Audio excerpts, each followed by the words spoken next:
Good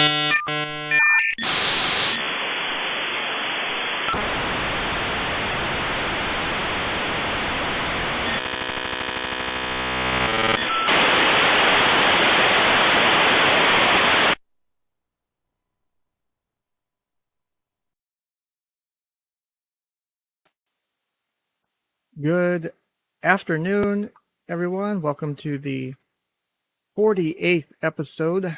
That's right, your fourth dozen episode of Ken's Counseling Couch. I am your host, Ken Jennings. I am your permanent host of not only this show, of Jeopardy as well. I don't know if you saw my announcement the other day. That's great. I finally got the accolades and the introduction I fucking deserve on Jeopardy, because they treat me like they've been saying, you know, this person other than the permanent host, I guess. Yeah, but okay. I'm not mad about it. I'm cool. Anyway, welcome to episode 48.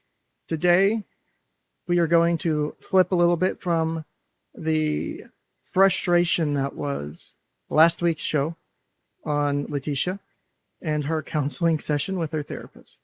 That was probably one of the more not just infuriating things to watch being in counseling, but scary, because, and we'll see some videos later by a Dr.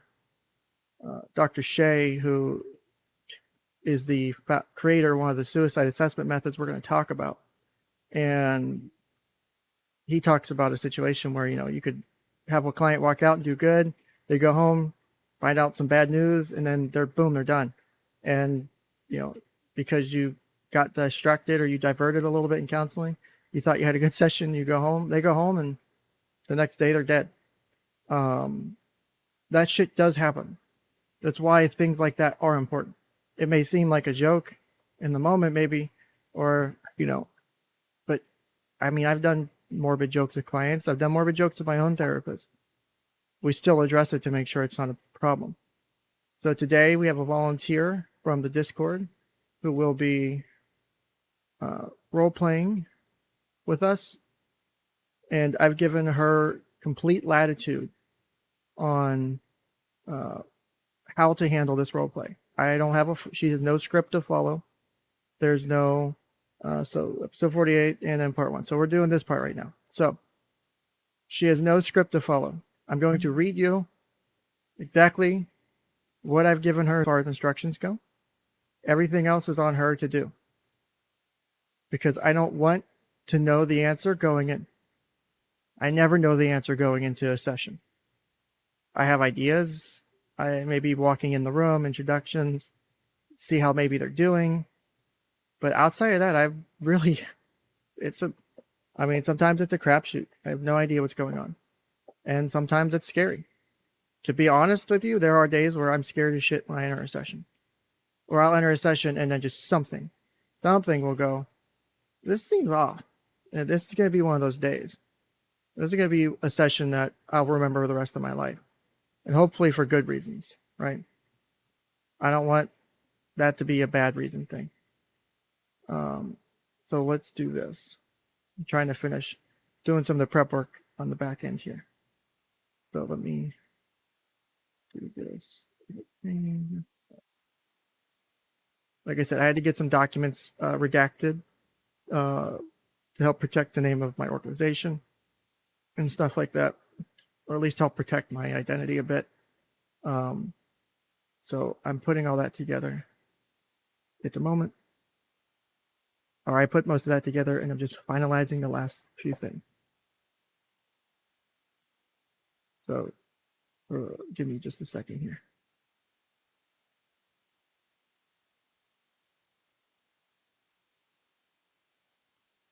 All right. So let me read to you the synopsis I gave the volunteer to let them know how I want them to do this. So real quick, the client is a 15-year-old female that has been diagnosed with major depressive disorder of moderate severity, single episode, which has been going on for about the last 4 to 6 months based on client history and parent information.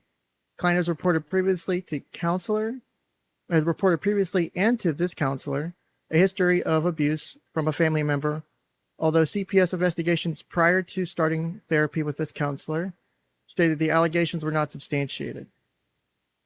Client has seen counselor for approximately 4 to 5 sessions and has developed a moderate to strong level of rapport with counselor, but has appeared to be withholding some information during the last visit. The last visit, client appeared to be more down than normal, but was being hesitant to get into specifics before time ran out. So I said to the person, it's on you to make the decision if suicidal ideation or a plan exists. How much or how little you want to go into detail during the session, how much you want to open up, how serious the suicidal ideation is. Are you wanting to take your life after the session, during the session, tomorrow, next week? All of that stuff is on the volunteer. And so my only request to them is that you treat it like a true therapy session. If you think I have good rapport and you want to trust me to tell stuff, do it. If you think I need to say or do more before you tell me something, that's fine too. So that's my expectation going in. Everything else is on the volunteer to handle it how they would in a session. So you're going to see kind of roughly how I would do a session. Now, this is going to be basically similar to the session with Letitia and her counselor because it was over the phone. Unfortunately, I don't show my face, which I've been considering changing. I don't know yet. Not that anyone really wants to see my ugly mug, but I've thought about changing it. At this point, I'm not. But I wouldn't ask my volunteer to show their face either. So I'm missing information. And again, we're doing a role play, so there's limits on some of the stuff. So a lot of it will have to be elicited through things like vocal tone, way they say things, what they're saying, the specific words are all very important in how we do this, right? So when we start this here in a minute or two, you're going to see the basics, like you start the introduction. You have a little bit of a history from my paragraph or two synopsis of the client. You kind of know what to do going in. Everything else is on the fly usually. It's no different than how I handle counseling on a day-to-day basis. There's no guarantee on how things are going to go down. There's no way to know if you're going to do something that helps or hurts. You always hope to help. There's no guarantee that what you do is going to make someone better. I could do everything right and still someone does something to hurt themselves or kill themselves, right? It's not something I take lightly. Also, what I was also preparing is if during this session, I identify that there is suicide at play, I have some documents that our agency and organization and the overseeing entities had started having us use. It's based on very well researched suicide assessment methodology and how we identify risk. And so if I need to, I'll be pulling those out and putting them on screen. And so we'll be going over them because that's how I've actually had to do this, handle clients with suicidal ideation, suicide risk. I have to do it that way to make sure I don't miss something and I make sure that the person gets all the care they need. This is going to be an interesting insight into how I do therapy. You guys are going to get to see a little bit of how I would do therapy. I'm a little bit nervous. I'm curious to see how I do. I'm curious to see the difficulty of the client I get. Some of my clients I've had I've put in hundreds of hours to make sure they're okay. I've stayed many hours. I've done many hours of counseling, even with issues from upper management not liking me running over an hour. Those running over an hour sessions have saved someone's life. I have absolute evidence to that. So yeah, I'll get yelled at to make sure I do my job right. So if you see me, because be prepared for this. If you've never seen counseling before, I'll be the first to tell you, my counseling is way fucking different than a lot of people's.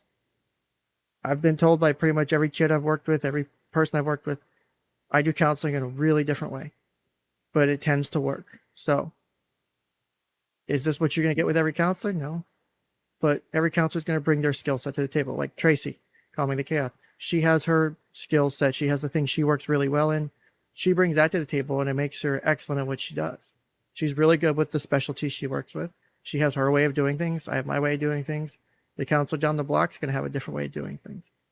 The most important part of it is finding a counselor who is going to be someone you can trust and get rapport with. Rapport is the number one thing I'm always focused on. A lot of this is, again, off the cuff. There's no script to follow here. So if there's a little bit of stumbling, trying to get information, or some misstatements because I'm not sure because I don't have the full history in front of me, that's because of what we're doing. It's not an actual true session, but I wanted to mimic as much of a real session as possible. So I hope, I think I sent notification. I'm paying attention to chat real quick. I thought I sent out notifications through locals and both a YouTube post too.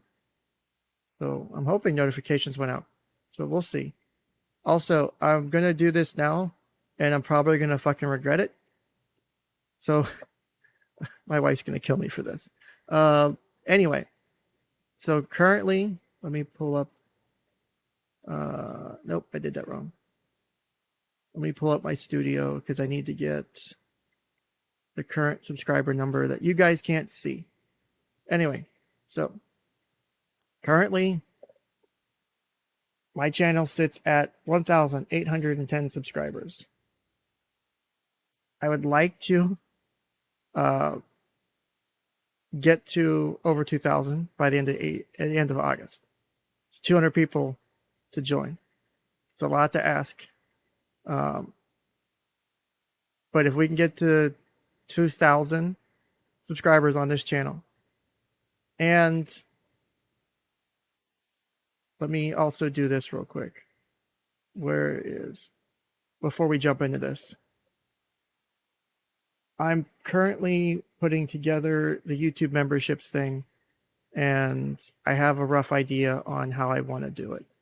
So I'm going to get y'all's feedback real quick. And there's about a dozen of you here, but that's a good place to start.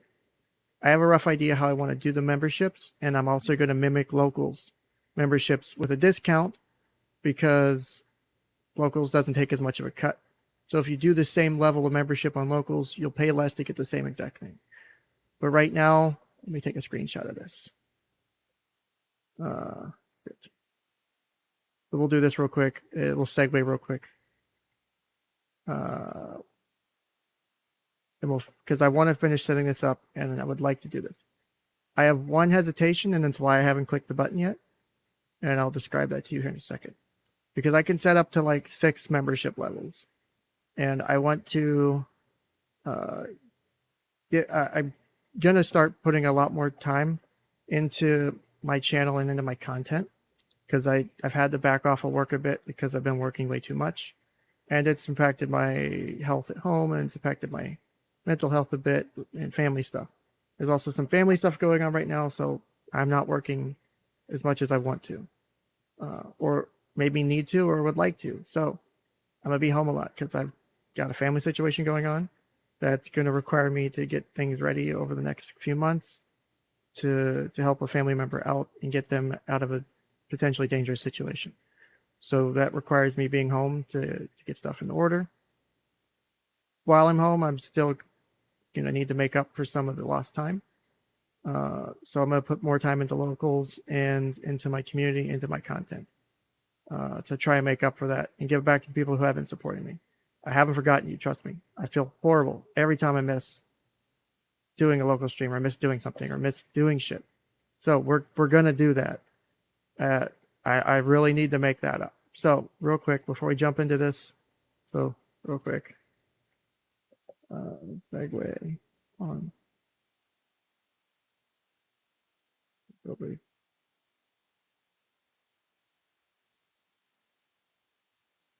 So let's do a brief segue. Yes, I know I spelled it wrong. Fuck you guys. Let me pull this up real quick. All right. So right now, I've currently got the membership set up like this. Let me zoom in a bit. So right now, and you'll get the membership perks you get on YouTube. So you get the fancy loyalty badges. So you'll get initially a blank blue couch.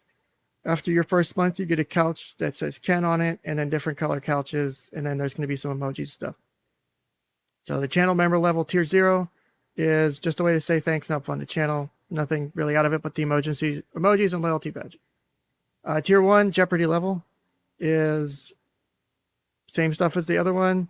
You get access to the Discord, you get members only live streams, and you'll get a month of locals as well. If you'd rather transfer over the locals and just pay $5 a month, I'll get you a free membership, and then you just transfer, let me know, and then we'll do it that way. So you can, because the locals, because what I'll do is whatever the membership level we have on YouTube will also exist on locals. And you'll also get a discount by doing our locals. For example, Tier 1 Jeopardy is $5.99 on YouTube, $5 on locals. Tier 2 is $15 on YouTube, $10 on locals to make up for the difference in the cut that YouTube takes. So Tier 2 is Double Jeopardy, live Q&A chats with Ken, right? So whenever you get to, kind of like if you've been in 𝗞𝗖𝗖𝐽𝐽𝐽 Discord, he does Q&As, you get to just hang out, chit chat for an hour or two, and just ask people whatever, talk about whatever. Tier 3, Final Jeopardy, YouTube price at $24.99, locals would be $20. I'm actually going to flip these. So Tier 3 is actually going to be the stuff on the super fan stuff. So your name will be in the description, and you'll get a link to, right, did I flip those or did I do that right? I think I'm going to flip them. I haven't decided out yet. So you'll get a shout out for being you'll get your name and links to your channel or whatever your social media is at the $25 level. And you'll get the eternal gratitude for that. At the super fan level, you're going to get a shout out in every stream, right? For $50 a month, you'll get that. I'm also figuring out other things to add. If anyone has ideas, that'd be great. Honestly, my biggest hesitation is adding these two here. The tier 50 and tier 99, I don't know if I even feel comfortable putting them in there. I know a couple people have asked about stuff like that. And if people are interested, I'll do it. I just don't want to seem like I'm here saying, oh, I'm worthy of getting these huge subscription amounts. Now, I don't like that at all. But if anyone has other ideas or stuff like that, I'll do it. My biggest thing is I haven't hit submit on the package to get approval. It's because I don't know if I want to leave these two levels in. The tier 50 for locals will be $40 a month. And tier 99 for locals subscriber or supporters will be $80 a month. So basically with the legendary fan, if you want to talk to me about whatever for an hour a month, non-clinical, yeah, you get it. That's up to you. Generally, I'll text people, message people, but I'll set aside a voice or video call with you for an hour a month. So I don't know how people feel about that. So let me do a poll real quick. Let me make a couple poll jokes while I'm at it. Studio. God damn it. No, I didn't mean to open that porn tab. Anyway. Here we go. Let's do a quick poll. Do you like, or how do you feel about the membership levels and perks? I like it.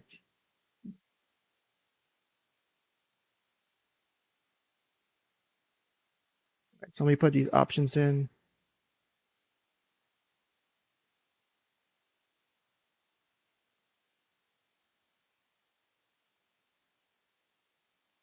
Second. Here, let's do this. I'm gonna run. So I'm gonna play a video I made for technical difficulties while I finish putting this poll together. So we'll do that so there's not dead air. So I'm gonna play that real quick.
Okay, that was a stupid little thing I've been working on for a few months. Hopefully you guys liked it.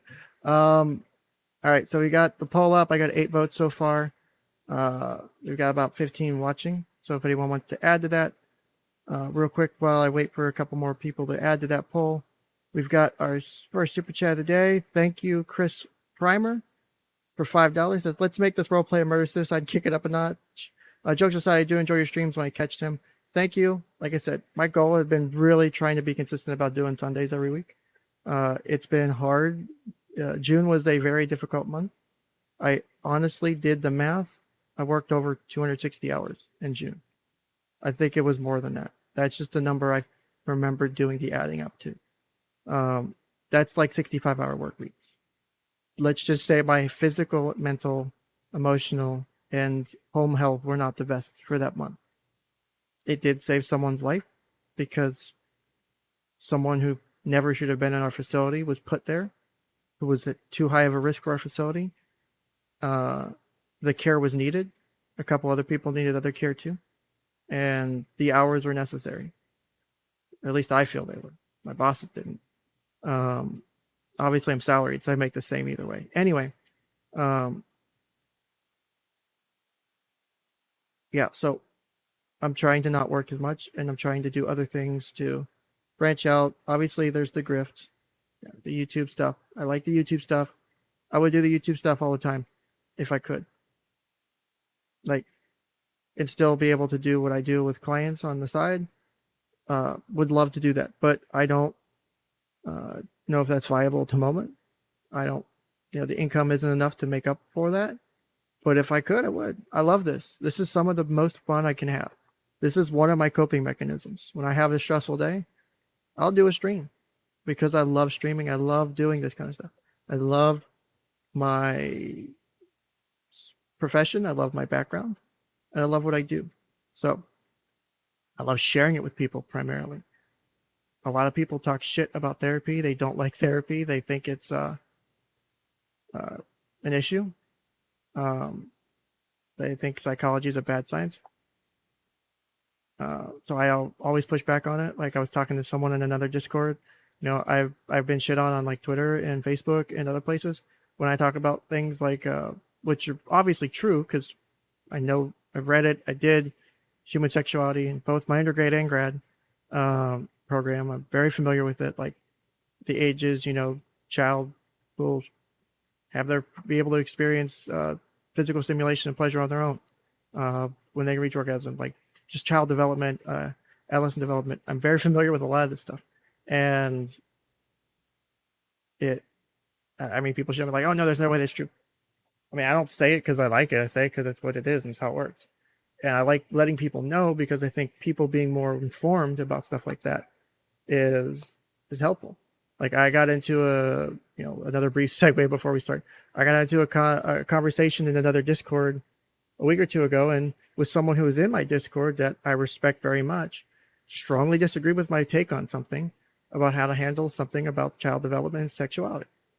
Obviously, I had my own issues that day, so I kind of just jumped out of the conversation. But we disagreed on it, but I thought it was I can explain why and justify my statement and stance on it. I'm also speaking from my background. So there's that.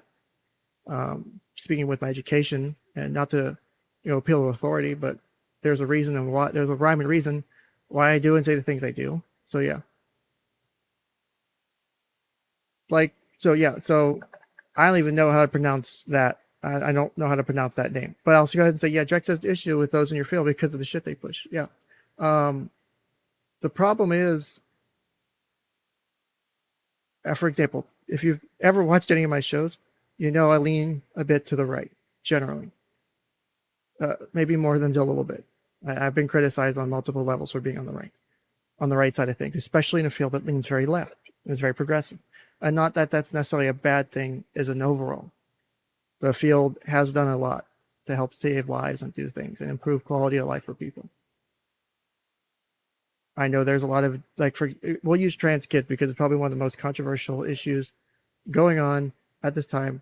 Care and medical care and all that fun shit for kids who are experiencing gender dysphoria and the issues with how that works.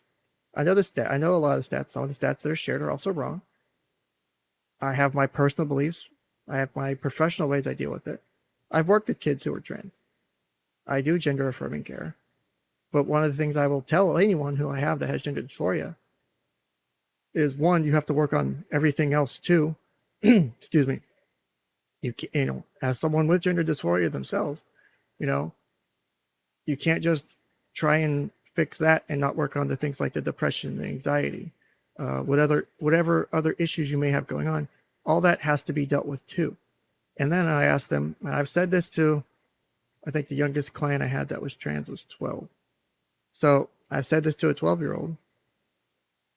What happens if you go through, have surgery, all of that, you transition, and nothing feels better? What happens then? That's why it's important to try and feel better by working on some of the other issues while we try and figure out more about your identity. Because obviously puberty and all that, sexual identity, gender identity, all that stuff's really critical. So trying to do that can be hard, especially for a kid, especially when you have maybe family members who aren't supportive, or maybe they are supportive, but they just want to make sure it gets done right and that you're taken care of. So it is difficult being where I am, because I have my personal beliefs and I have the way I legally and ethically have to deal with it. So sometimes it is a juggling act, right? I don't pick and do things I do because it's fun. It's done that way for a really good reason. So anyway, all right, so I think I've got, let me save as, we just make sure these forms are saved. Removing the last piece of identifying information on it, because I almost forgot. That would have been bad. Oopsie. All right. So like I said, that's just how I deal with it. Like, yeah, is there issues with how that's being done? Yes, there is. Absolutely. We have people who are treating kids and at preteens and teens, or even younger than, or, you know, prior to prepubescent or pubescent children with medical care that they are not supposed to be doing yet, because the standards of care say you're supposed to wait until X age, X time to do it.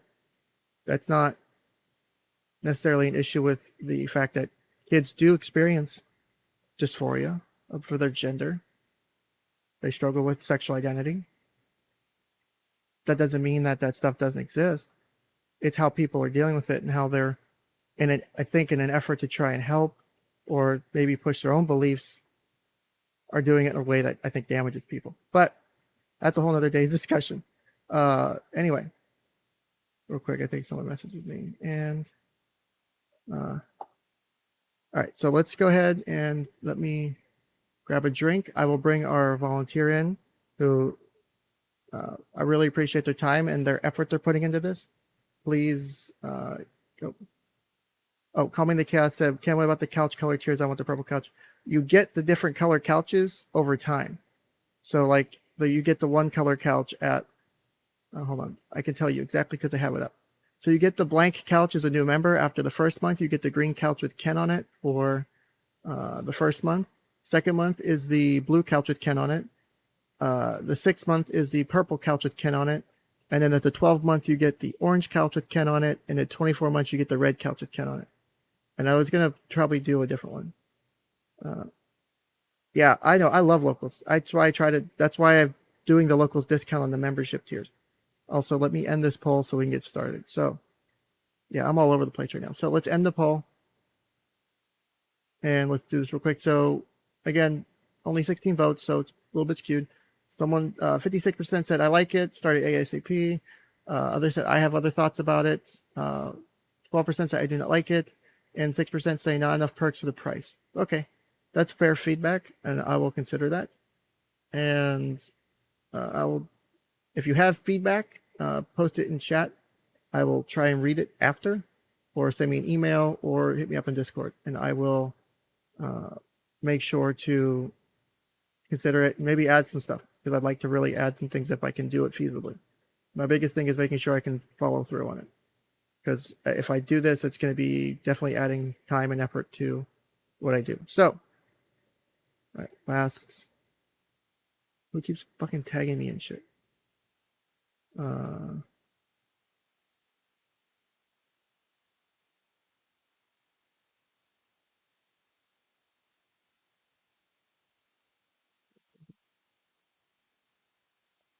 think that was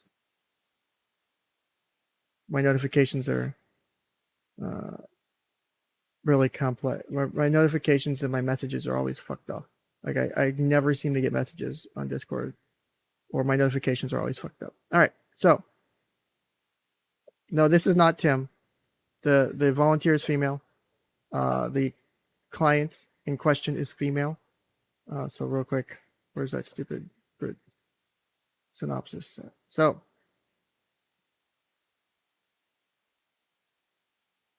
here, I'll put it up on screen so you guys can see it real quick, and you can pause if you need to on the replay, people.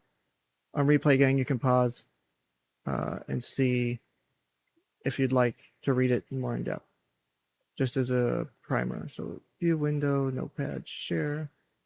And so this is the synopsis again. So 15-year-old, history of depression, presenting with depression, probably last 6 months. Last session, they were a lot different, kind of appeared to be withholding something. Potential history of abuse, although CPS did not substantiate it, which doesn't mean it didn't happen. I've unfortunately worked with way too many people and know too many people personally as well who've been abused, who DCF or CPS or whatever did not do their jobs right, and it's bullshit. So I don't automatically rule that out. And two, if you're dealing with someone with delusions, you still have to address, because they feel they've been, like, look at Letitia, they feel they've been abused. They feel they've been raped. To them, that's a valid feeling. You have to find a way to address it. So it is complicated. Nico says, a female you found on Discord, sure can. I also found a unicorn in my backyard. God damn it. Nico, that's mean. Anyway, so during this, I've asked my volunteer to not do any chat stuff, not to moderate, not to look at chat, and to focus like this is a full session. Anyone who's a moderator, please just keep an eye on things for me. I'm really going to be focused on doing this, so I'm not going to be on chat as much as I am. If there are super chats, which if you'd like to, you could super chat me. We'll click the little money button down below at the corner chat. You can also send me message. You can also do stream elements donations by going to supportken.com/tip is the quickest way to get there, and do stream elements donations. Or you can join me on locals for a minimum of $5 a month, get access to Discord, locals videos, and stuff like that. Anyway, so volunteer, get ready. We're about to start. This is your synopsis. I've also got to get. Should I leave this up for a bit while we get started, guys? Or I'll probably leave it up for the first 5-10 minutes while we get into it. All right. Didn't mean to keep you waiting, volunteer. Thank you for waiting. All right, so let's do this. All right, so we're gonna do this. I'm gonna introduce myself. How they're doing, how are things since last session. Do you remember what we talked about last? Stuff like that to kind of get an idea of the things they're bringing to the table with how they're running this character. I've got limited information. This is what I got. This is what I'm working with. So let me go ahead and change this layout a bit, because wait. Yeah, we'll do that for now. All right. So banners, let me put this up real quick. So we're going to start the role play. So what I'm also going to do is, because I'm sure someone's going to see this and go, oh my God, Ken is doing a counseling session on his YouTube channel. So unfortunately, because people are stupid, I got to put this at the bottom of the screen. This is a disclaimer. This is a role play of a client session to identify potential suicidal ideations in a teenage client. This is not a real counseling session. This is being done to show how Ken handles suicide risk with his clients, and why Dr. Carroll missing the suicide risk. You'll see why Dr. Carroll missing the suicide risk was a really important thing. So this is supposed to be educational. Unfortunately, I got to do this stupid disclaimer shit. Right? Yeah. Thank you, Nico, for saying that females aren't real in Discords and on the internet. So, all right. So, I don't think I have any. Okay. All right. So let me go ahead and I'll bring my client in. So the client's name is Debbie. Usually I have my clients refer to me as my first name, which, Ken or Mr. Ken. Generally I get called Mr. Ken. So I don't ask anyone to use my last name. Also, because my goal is to set the expectation that I'm not in any position of authority above. Unfortunately, I have to do the CYA because last time I discussed just not even someone that was my client with the court documents last year. I lost my job over it, right? Because people are fucking stupid. Because people don't know how confidentiality and HIPAA works, right? People go real life. Like, I've actually gotten really good about calling myself Ken. I think my wife hates it because I've accidentally done it on occasion around her. But no, if I'm sitting behind my computer and I'm talking to this mic, unless it's someone I know, I call myself Ken. I've just gotten into that habit. So that's just really a good rule, a rule of thumb I've done to help not slip up and say my name. So let me just real quick make sure. I can't. The only way I can make it in bold red is if I change it. If I change the color scheme of my brand. So, like, for example, I use the Jeopardy color scheme, which is a hex color of 060CE9. The only way to change it would be to do it that way. Is to change it. Changes all of the banners and stuff. So I don't know if you guys want to see fucking red the whole time. So yeah, that was when I was on Rackets. I've come a long way in a year. I never expected my channel to grow like this. But what I was saying is I'm hoping to get the membership started. And if we can get to 2,000 members by the end of, or not 2,000 members, 2,000 channel subscribers by the end of August, I'll do a 12-hour stream. And then if we can get to 2,400 by the end of September, I'll do a 24-hour stream. So I'll personally, it says roleplay kinky. My safe word is 𝐂𝐨𝐼 𝗦𝘂𝗽𝗀. All right. So like I said, once we start my someone said my streams are always 12 hours. No, they're not. So we're going to start. I may not see chat as much. So if I miss a chat, if I miss a super chat or something, I will get to it. I'm just telling you now, I'm treating this like I would treat a client session. So I'm not on my phone. I'm not dicking around. I'm here to be like, I'm trying to treat this seriously because I do take my job seriously. I take the investment in my client seriously. If someone's going to spend an hour or so of their time with me, I'm assuming they would want all of my time because they're spending their money, or if they're like my current place is, if they're working with me, they're there for several weeks at a time. That's, so if you're going to spend your time there, you got to learn to be able to get along with me for a few weeks at least. So I would hope that, I'm giving them the time they want because they're stuck with us. So, all right. So turn your coping into a trauma with a long stream. Yeah. That's basically what it is. It'll be torturing myself in a way. All right. So let me go ahead and pull this part down. So I'm going to leave the disclaimer up. I'm going to pull this down for now because I don't like it. I think it's a little distracting. So it's enough up there for the pause. All right. So I'm going to go ahead and bring in Debbie. So, all right. So Debbie, welcome. How have you been doing? Okay. So what's been going on since I last saw you? Nothing. You seem a bit different than you were when I talked to you last time and the time before that. Yeah. Well, you're not usually a mad person. You normally talk a lot. I think that one session we had, you talked quite a bit. I think you were telling me a lot of that stuff about that stuff that's been going on at home, how you don't like mom or something, or how dad's this, or is an asshole. So it seems you're a bit off to me, and it got me worried. It's okay. Why is it okay? It's okay. Well, what's okay mean? Just okay. Well, I mean, okay is pretty vague. Yeah. Is there no more specifics to it? Not really. Is something going on? No. Well, how do you say you'd be feeling? How are you feeling right now? I don't know. Well, do you know what emotion you're feeling right now, or how you've been feeling the last week or two? Not really feeling any emotions.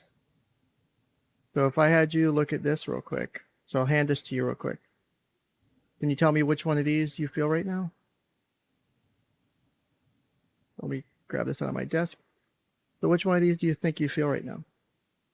There's 2 pages of them, so I'll show you. I'll flip it over here in a second. Do you feel like any of these faces right now?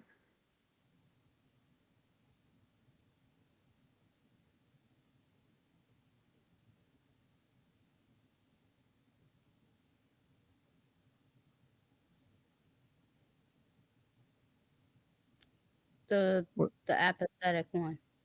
Apathetic. Just that one? And invisible. Invisible. That's a really strong word, isn't it? Eh. What's it feel like to feel invisible?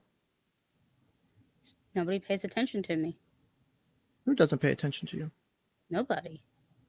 Well, nobody's quite a bit of people, isn't it? I mean, Yeah. I think I'm paying attention, am I? Do I count? I guess. Well, am I somebody? Maybe. I mean, again, you just met me, a few weeks ago, so I'm kind of new. But I mean, maybe I'm Yeah. not of anyone of importance. But are there people that are important to you that aren't paying attention to you?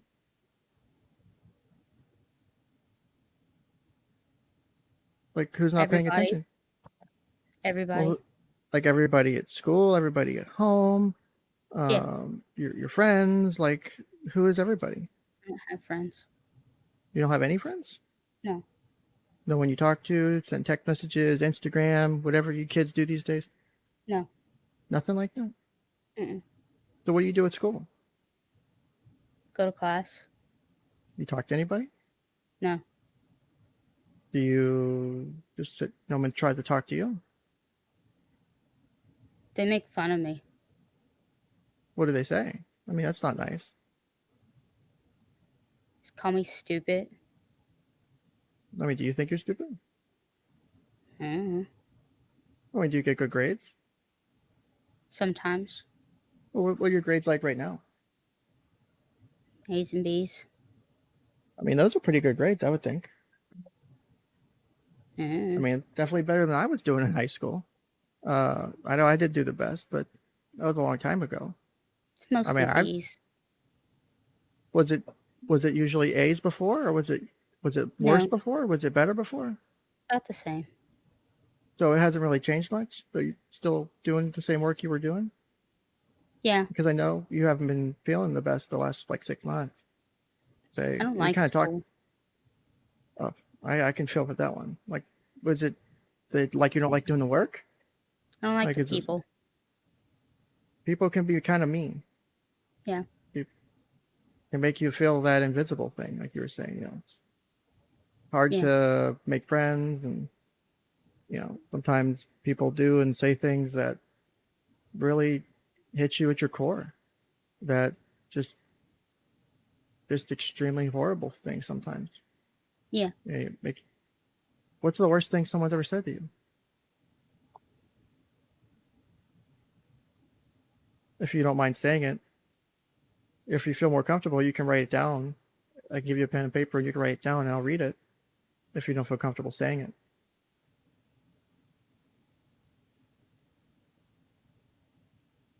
They just say I deserve to die. They say you deserve to die? Yeah. I mean, what would make you be deserving of death? I don't know. Do you think you've done something that should make you die? I don't know. I mean, do you feel that way as well?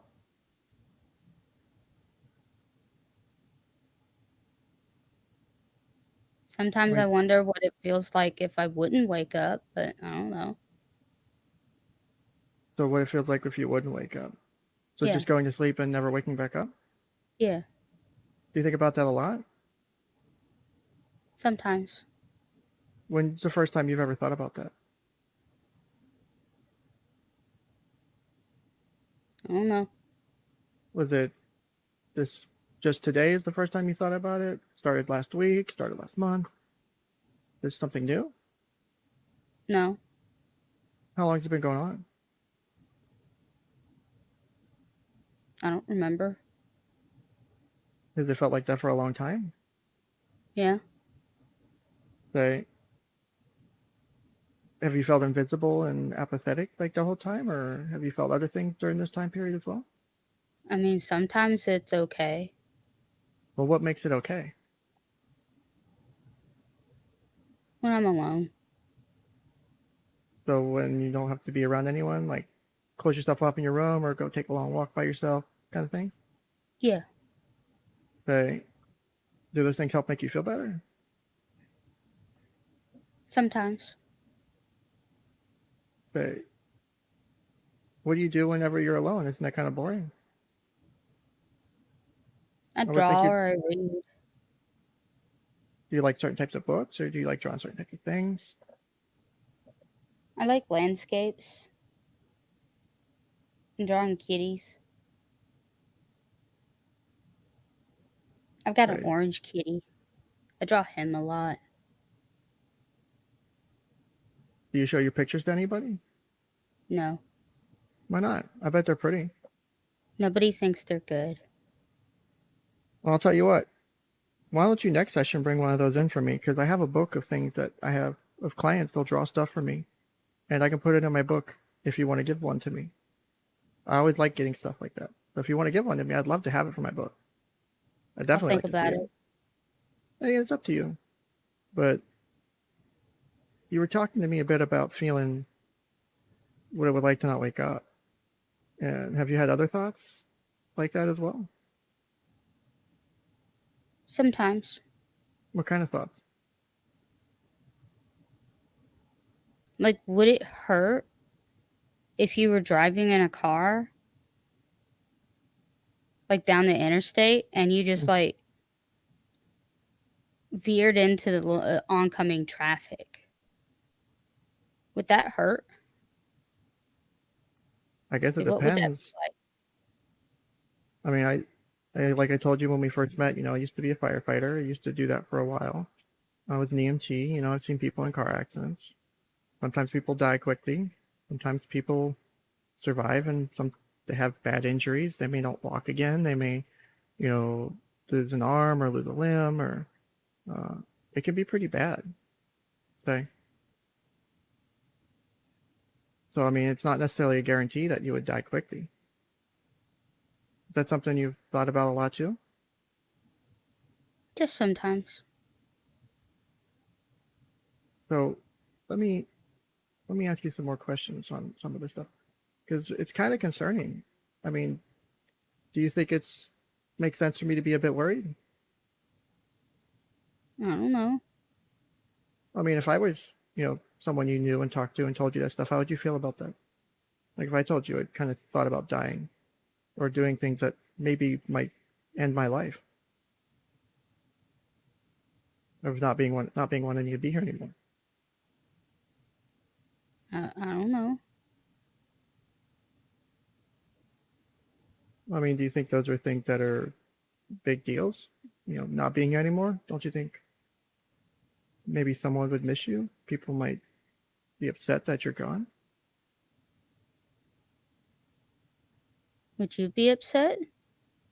I would definitely be upset. It always worries me when I have clients who feel like this, because you're definitely not the first person I've talked to, especially at your age, who feels alone, feels isolated, feels, there's no one out there. There's no one that cares about me. There's no one who wants to spend time with me.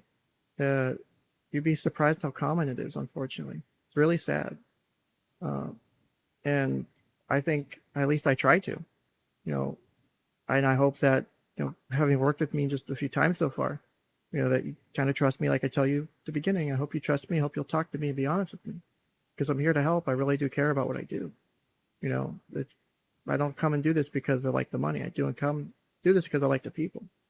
It's been, working with you, Debbie's been great. I've seen you open up. I've seen you talk about things. That's why in the last week, and especially today, it's been just the way you've been reacting and responding really worried me. I'm worried you're not doing as good as you could be, or maybe something happened or something's going on, and it's really got me worried.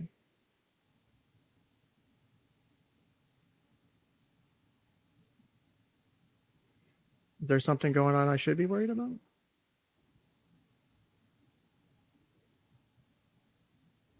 I don't know. Look, like I've told you before, my job here is to help you. My job here is to help make sure you're safe. Your safety is the most important thing. So when I have someone talking to me about wanting to, not be here anymore, not wake up, and thinking about what it would be like to drive in oncoming traffic, and sounds like hoping you would die quickly. Sounds like that, feeling invisible. It doesn't sound like there's an easy way to deal with all this stuff, and it's a real quick way to get rid of all these pains and sufferings that we're going through. It sounds tempting sometimes. Do you think that would help with the actual problems you've got going on?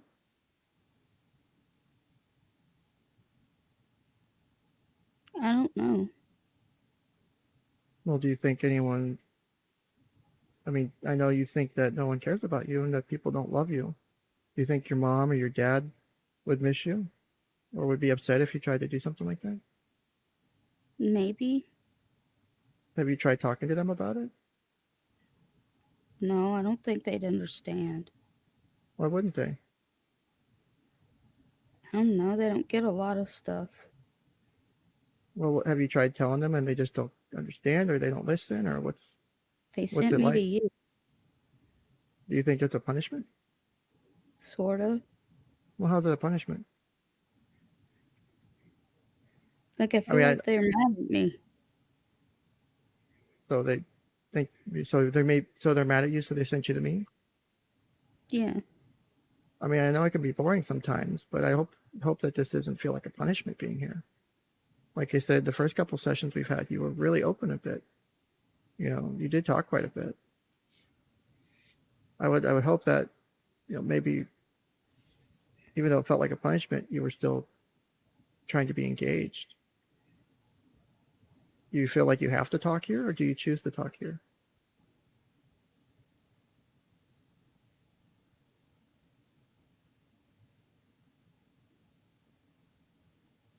Because some people will talk because they feel like they have to. Some people will open up because they want to. They want to talk to someone. They want to maybe get some help. Because a lot of this stuff that we go through in life is painful, it's difficult. And, this is an opportunity to get help if you want it. The whole reason I come to work every day.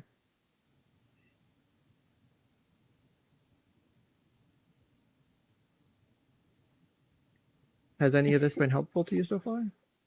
Oh, go ahead. I'm sorry. I think so. Well, after we talk in sessions, do you talk to mom and dad about what's happened? What you talk about, or do you just... No.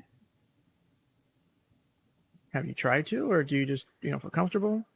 I don't feel comfortable. So, have you asked them if they were mad at you and that's why they sent you to counseling?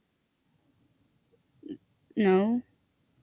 What other reasons could they have to have you come to counseling? Besides being mad at you. I don't know. So I would ask, could they be worried and that's why they had you come here? Maybe. Do you think your parents would be worried about you enough to have you come talk to someone like me? Maybe. You seem pretty upset right now. Do you need some tissues? I got some if you want some. Okay. Here, go ahead and grab these real quick. Trust me, it's okay to cry. It's not the first time. You won't be the first or last person to cry in my office. Heck, I cry in my office, dude. Crying's helpful. It can be. Trust me, it sometimes is the most helpful thing you can do is just have a nice, good cry. Keeping all those feelings bottled up for a long time will really hurt. I always use the example of You ever blow up a balloon or fill it with water? It'll stretch and stretch and stretch to a good bit, and eventually it's going to pop. And you trying to put those pieces back together is really hard. It's a lot easier to kind of just let a little bit of that air or water out, bring that down a bit, change the size of what's in that balloon. So that balloon's full of all those feelings and emotions and stuff we got going on in life.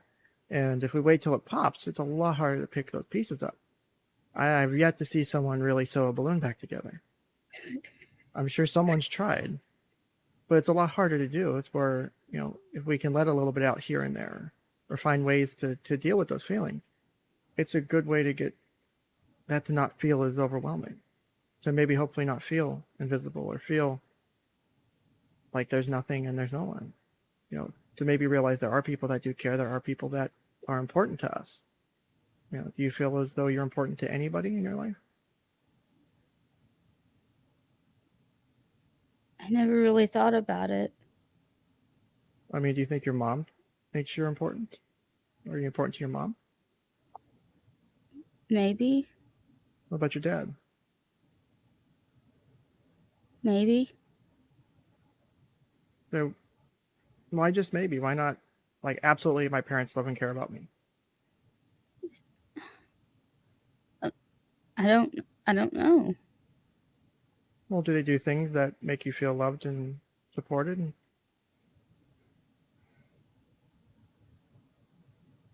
Do they spend time with you? Do they, give you a place if you're feeling sad? Do they let you talk to them and support you? Do they show you that they love you, being their daughter and stuff like that? When they're not at work, yeah. So when they're not working, they can do it. Yeah. So it sounds like they do try to care about you. Do they work a lot? Yeah. Well, how much does mom and dad work? A lot during the week and sometimes on the weekends. In any week, how often do you actually get to see and spend time with them? A few hours. Do you feel as though you spend enough time with them, or do you want to spend more time with them? I want to spend more time. Have you asked to spend more time with them? No. Why not? Scared. What are you scared of? That they'll say no. Why is that scary? I don't know. Are you worried something bad might happen if they say no?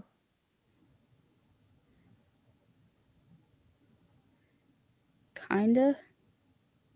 What kind of bad things could happen though? I don't know. It just feels like it would be bad. I mean, have bad things ever happened before when they've said no? No.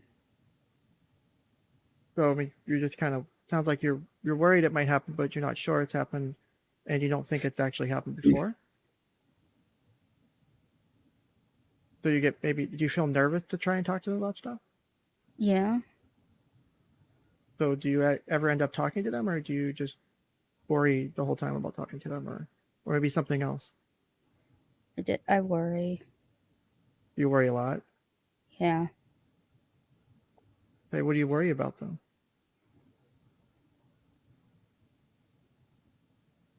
Like everything. Well, everything's that's a big word again. Any kind of specific things? Maybe the top 2 things or top 3 things you worry about. Things that are always on your mind, always bugging you, always concerned about, or maybe scared of, or whatever those feelings are. Like, what would those top couple things be? That I'm not good enough. What's good enough though? Like, what's that mean? I don't know, like not good enough at school.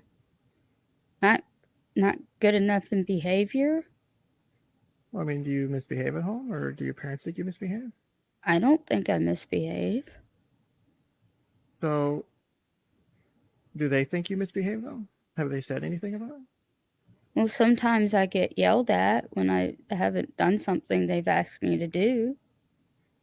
Like yelled at, like stern talking to, or yelled at, like screamed at, or like really, like if I were to like raise my voice and yell so that all the people down the hallway could hear, like that yelling, or just, hey, you need to do this, or hey, you need to do that, just that stern kind of talk, or is it something different? Like the stern part. Okay. Does it happen all the time, or? Yeah, because I don't like taking the trash out. So you don't like taking the trash out? Yeah. What did they say about it when you told them that? You have to do it anyway. Do you think it's fair to ask you to take the trash out? I mean, probably, but I just don't like doing it. Well, there are other So things as well, or I'll is it wait just to that? do it. Okay, so you wait and then they get mad at me. well, what do they do when they get mad?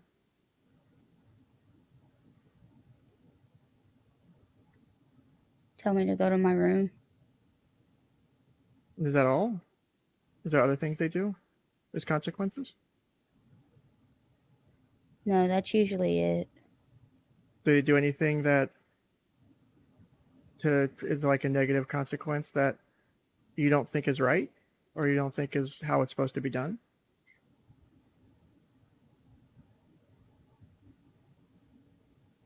No. Okay. Do you feel like you love your mom and dad?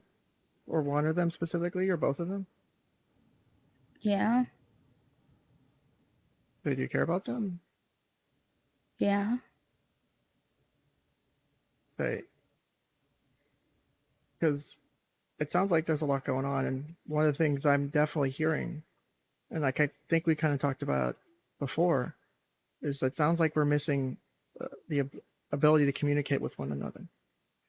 Like you telling me you feel worried and you feel sounds anxious to ask to spend more time with mom or dad, to ask to do more things, and it sounds like you're constantly worried about how they'll respond, and the expectations that they ask of you doing the chores, and why you don't like doing it, and how they're going to respond if you don't do it. Sounds like this stuff's always on your mind. Does that sound right, or am I close, or somewhere Yeah. else? Yeah. Is that the kind of stuff that's been making you feel like you shouldn't be here anymore, or is there something else that's... The stuff at school. So it's more of the stuff at school? Yeah. So is it like one person at school that's doing it, or is it more than one person? It's a lot of them. Is it specific people? Do you know their names? Kinda. Is there like one person that like leads a group of people, or is it like a few specific people that tend to do it most of the time, or... It's like a group of them, and they don't really have a leader. They just all do it. do they just say things, or they do things as well? They put things in my locker. They try to trip me when I'm walking through the halls. What kind of stuff do they put in your locker? It's not nice to do. Like, one time they tried to put a cigarette in there and then try to get me in trouble with the teachers. But a teacher saw them do it, so it didn't work. How did you feel when that happened?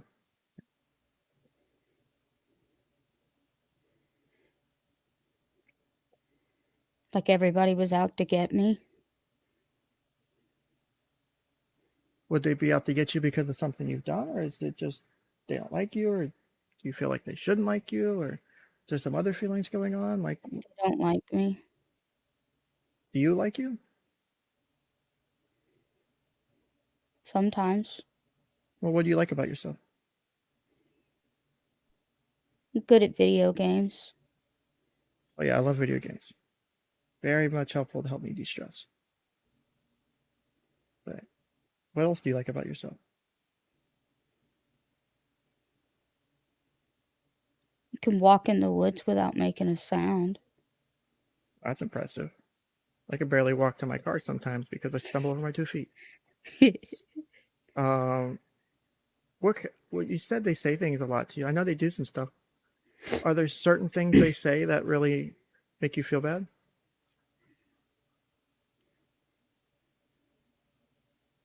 They call me stupid a lot. And then, I don't know, they say a lot of nasty things, and I try not to hear it. So sometimes I don't remember everything they say. Have you ever gotten in any fights at school, or has anyone ever tried to fight you? No. Have you tried getting help from the staff or the teachers, or maybe have mom or dad try to talk to the school to get these people away from you or to not mess with you as much? I did once a few years ago, and then it just made it worse. How did it make it worse? They picked on me more. What kind of things did they start doing that? Was it the same kind of stuff, or did they start doing new things? Like new things, like one time they broke into my locker and stole my lunch.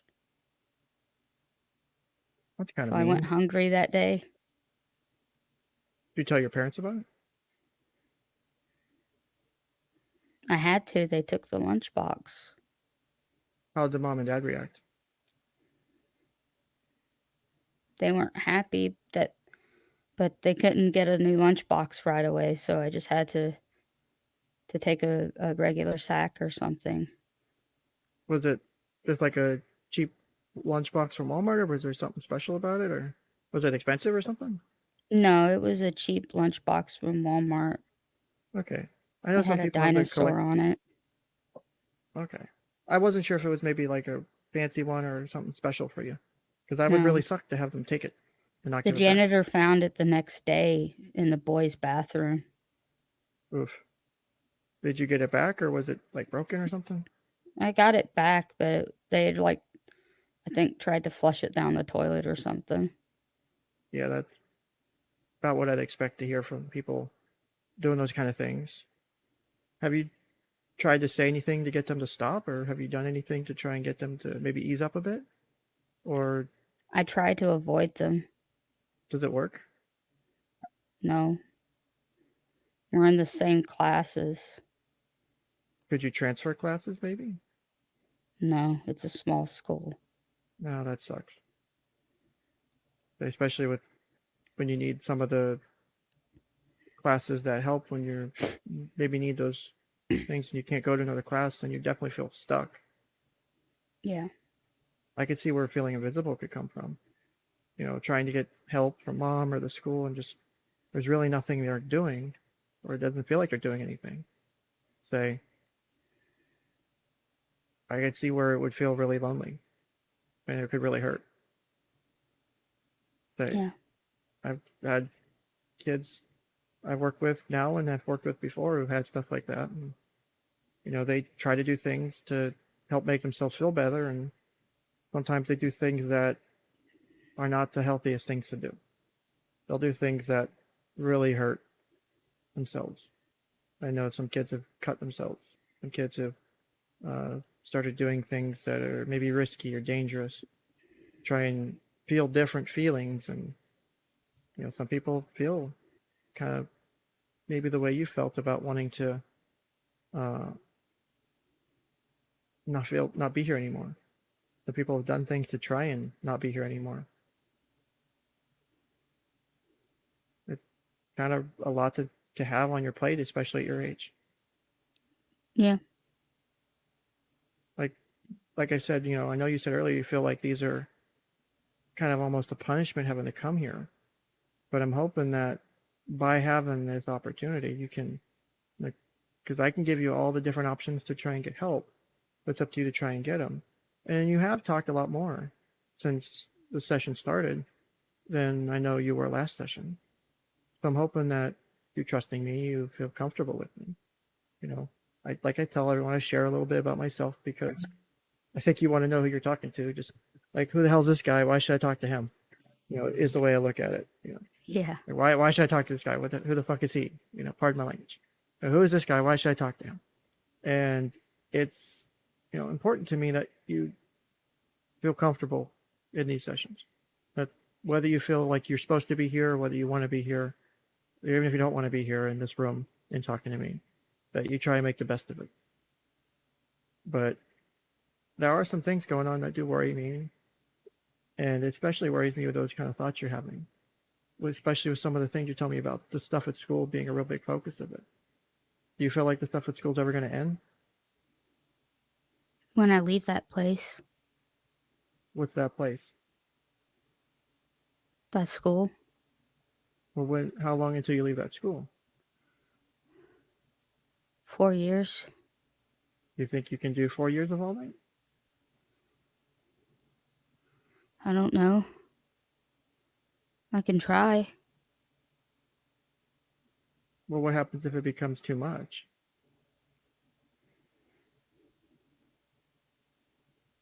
How would you try and deal with it then? I know we're kind of having a hard time dealing with it now.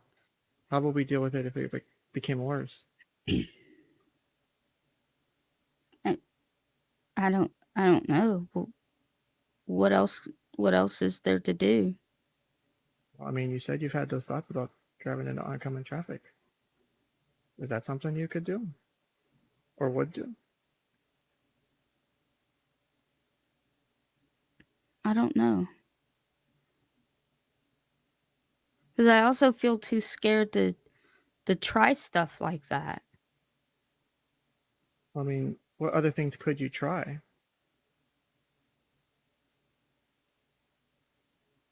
Could I quit Can you quit what? school? I mean, I think you can at a certain age, but would you really want to give up on yourself like that? You have a lot of potential.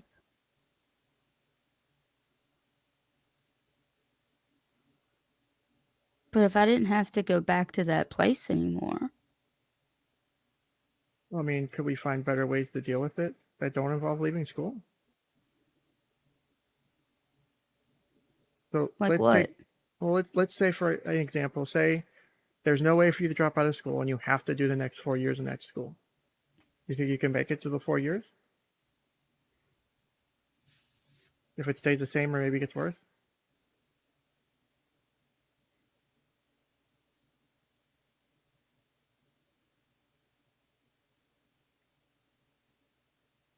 No. You don't think you could handle it?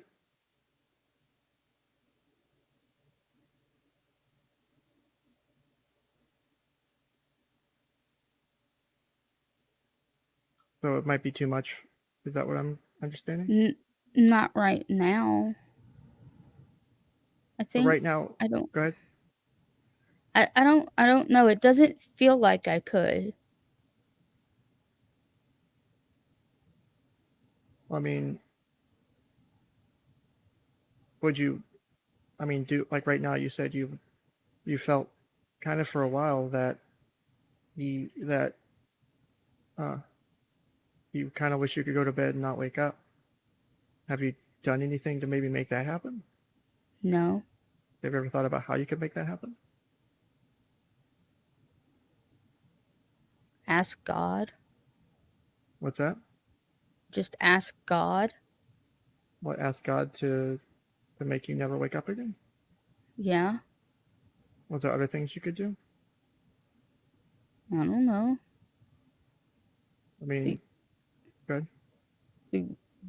What other ways do you like go to sleep and not wake up?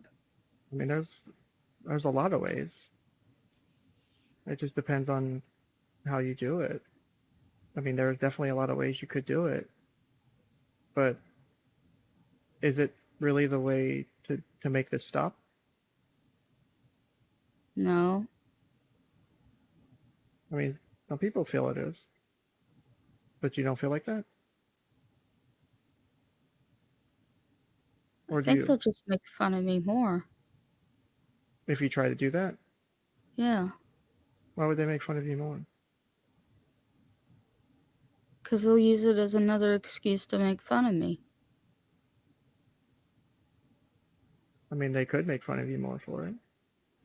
I wouldn't make fun of you for it, because I see it for what it is. I can understand a bit why we would do stuff like that. still hurts, still something difficult to deal with, but doesn't mean it's not how we feel. Because like I said, my concern is always your safety. And, you know, with what's going on, does it feel like something that you would want to do now? No. Like, have you thought about like going home today? Because what's today? Today's Sunday. Like maybe when you went home Friday from school and was like, I can't deal with this anymore. I don't want to be here. I got to do something to get this over with. I got to not be here anymore. Like, has it felt that way? Or is it just a feeling in the background? Or what, does it feel a different way? It's a feeling in the background. Okay.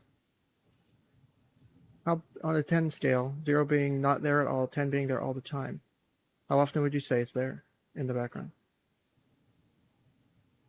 4. So maybe a little less than half the time? Yeah. Does it go above a 4 or is it always a 4? Sometimes it's a 6. What makes it worse? When they pick on me a lot more that day. Does it ever go above 6? No. Never once before gone above 6? Because I mean, I know when I was your age and people were doing that kind of crap to me, I don't think I could handle it. I'll be honest with you. You're much stronger than me being able to deal with it, because that sounds like a lot. Bunch of kind of crap kids doing stuff to you, and I mean, I know I'd probably have spent half my day in my bedroom crying because I just so much. You take it and do something productive. You draw. You know, you have your hobbies like video games and stuff. Like you've got some ways I think that help you deal with it. So you definitely have found better ways to deal with it than I did. You should be proud of that too. So a lot of people struggle with that.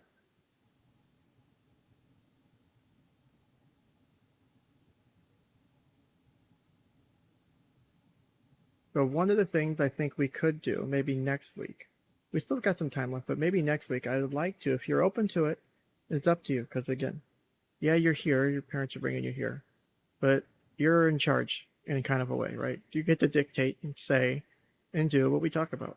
You get to choose everything that we talk about.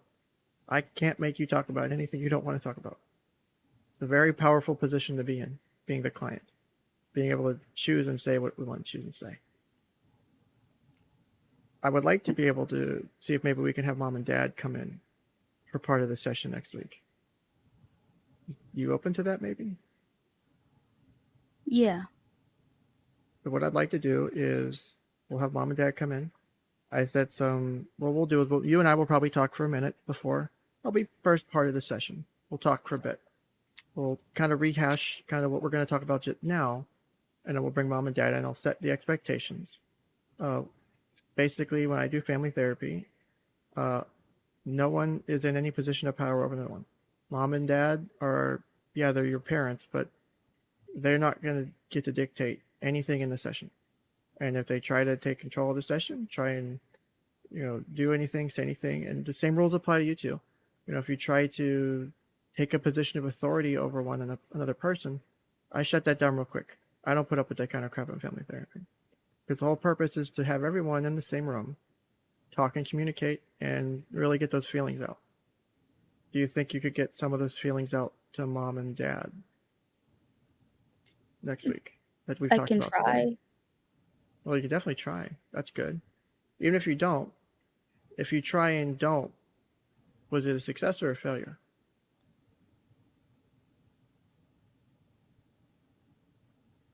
But even if you go to... I don't know what the right answer is. There is no right answer. It's about how you feel. Okay. Because some people might feel that's a failure. Other people might feel that's a success. Some people might feel it's a mix of both. Okay. So how do you feel it would be? So we have mom and dad come in next week. We do all this stuff, and maybe we don't get to some of these detailed things that you and I have talked about. Do you think that's a success or failure?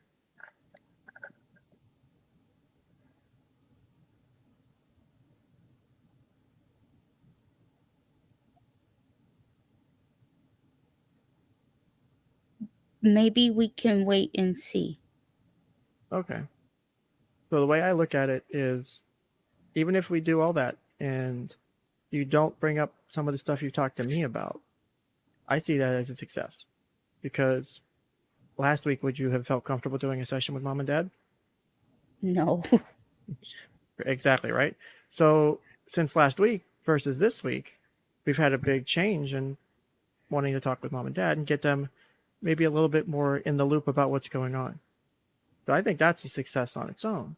And hopefully, and the way I would look at it is, I think if mom and dad are bringing you here, and, you know, one of the things we can do is, and that's why I like doing the family stuff, is we bring mom and dad in, and you can tell mom and dad, hey, I think it's a punishment that you brought me here.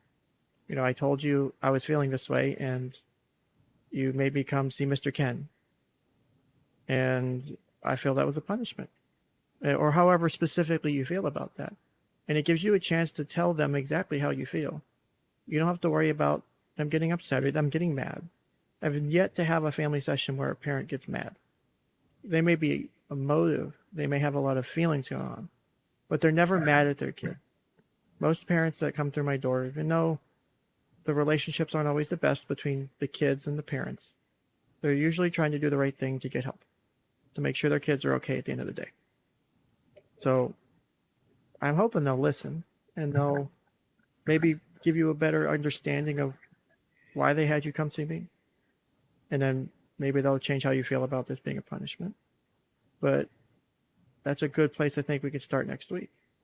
I think it's also important to, you know, again, if you're willing to, again, I can't make you talk, right? I can only give you the opportunity to talk to someone. So it's up to you to make that decision on how much or how little you're going to talk. So I'll talk and do my part. Unfortunately, sometimes I talk a little bit too much in some sessions, I know. Sometimes it happens. It's okay. Sometimes they're important. Sometimes we go off on weird tangents. But sometimes those tangents are helpful. But one of the most important things is, and it's part of why we've kind of gone around into a few different areas today, is when we talk about those feelings of, you know, not wanting to be here anymore effectively, or wanting to do things that don't help us maybe in the long run, or that could hurt us or even end your life if you were to do it. Those things do worry me. You know, do you think you'll be okay until next week, or do you feel like things might get worse? Or are they so worse right now that you would want to do something like that? If they get worse, can I talk to you? But in between? Absolutely. Say, as long as mom and dad are cool with it, you got a phone, right? You got one of those fancy phone things, right? Yeah. Like I tell my clients, when I'm not at work, I'm on my phone like a 15-year-old girl. So if I'm not in a session, I'll get back to you as soon as I can. If you just want to send me a text or give me a call and say, hey, Mr. Ken, you have a few minutes, I'll see if I can talk to you. Say, now if it's an emergency, you know, if you are really, really feeling that bad that you wouldn't want to do anything, or if you're feeling, let me step back. Let me rephrase that. If you're feeling so overwhelmed and so down and so sad, because I know we've been struggling with depression for about half a year now. Yeah. If you're feeling that low, that sad, that you don't want to be here anymore, and you're thinking about how you would do it if you're trying to get access to ways you would do it, and you want to go through with it, you should probably tell someone and get help. That's an emergency situation. Okay. Now, if you're feeling down and, you know, maybe talk to me for 10 minutes will help. 15 minutes will help here and there. You know, if you need it, I'm always here for that. I'll do my best to set aside time. If we always need to schedule an extra session or something, we can do that too. I'm fine with that as well. It's what works best. Your treatment will be different than the person I talk to in the next hour and the person I talk to after that. Sometimes I give out my phone number. No one ever texts me. No one ever calls me. But I always make sure it's there in case you need it. So, do you have other people you might be able to talk to? or it's just me?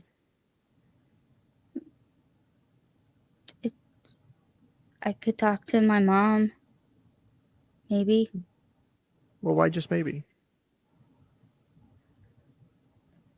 Because it feels embarrassing. Well, what's embarrassing about it? I don't know. Just, it feels weird.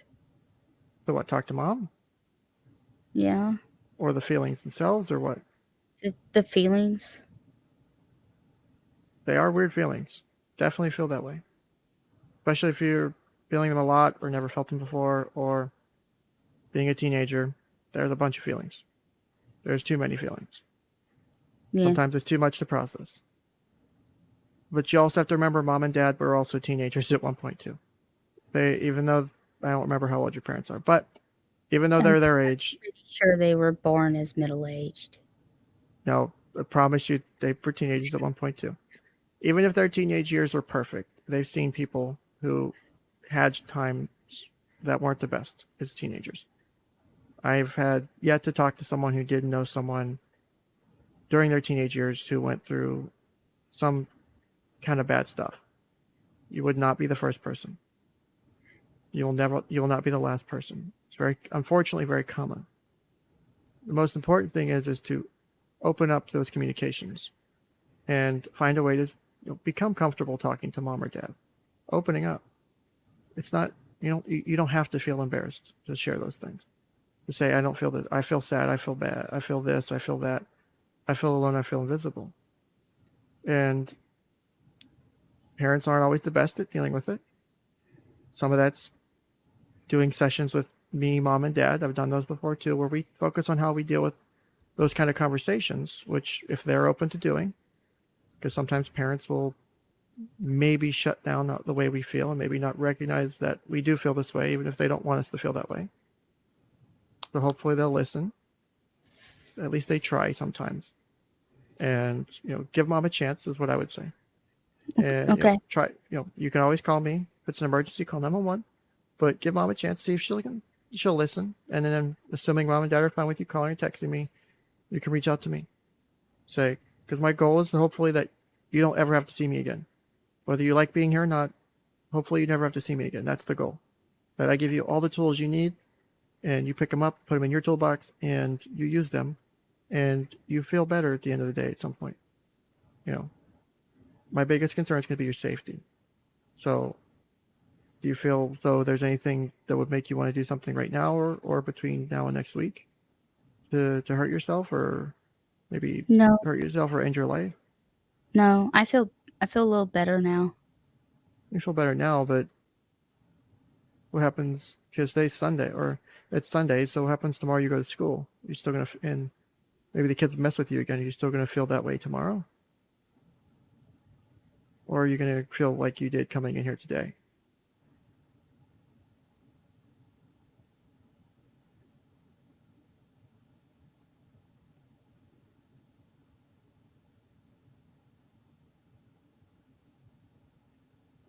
I'm gonna try to not feel like I did today.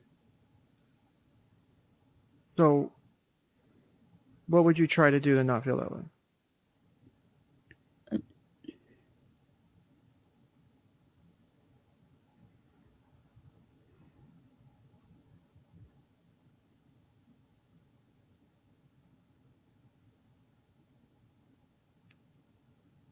Maybe tell somebody or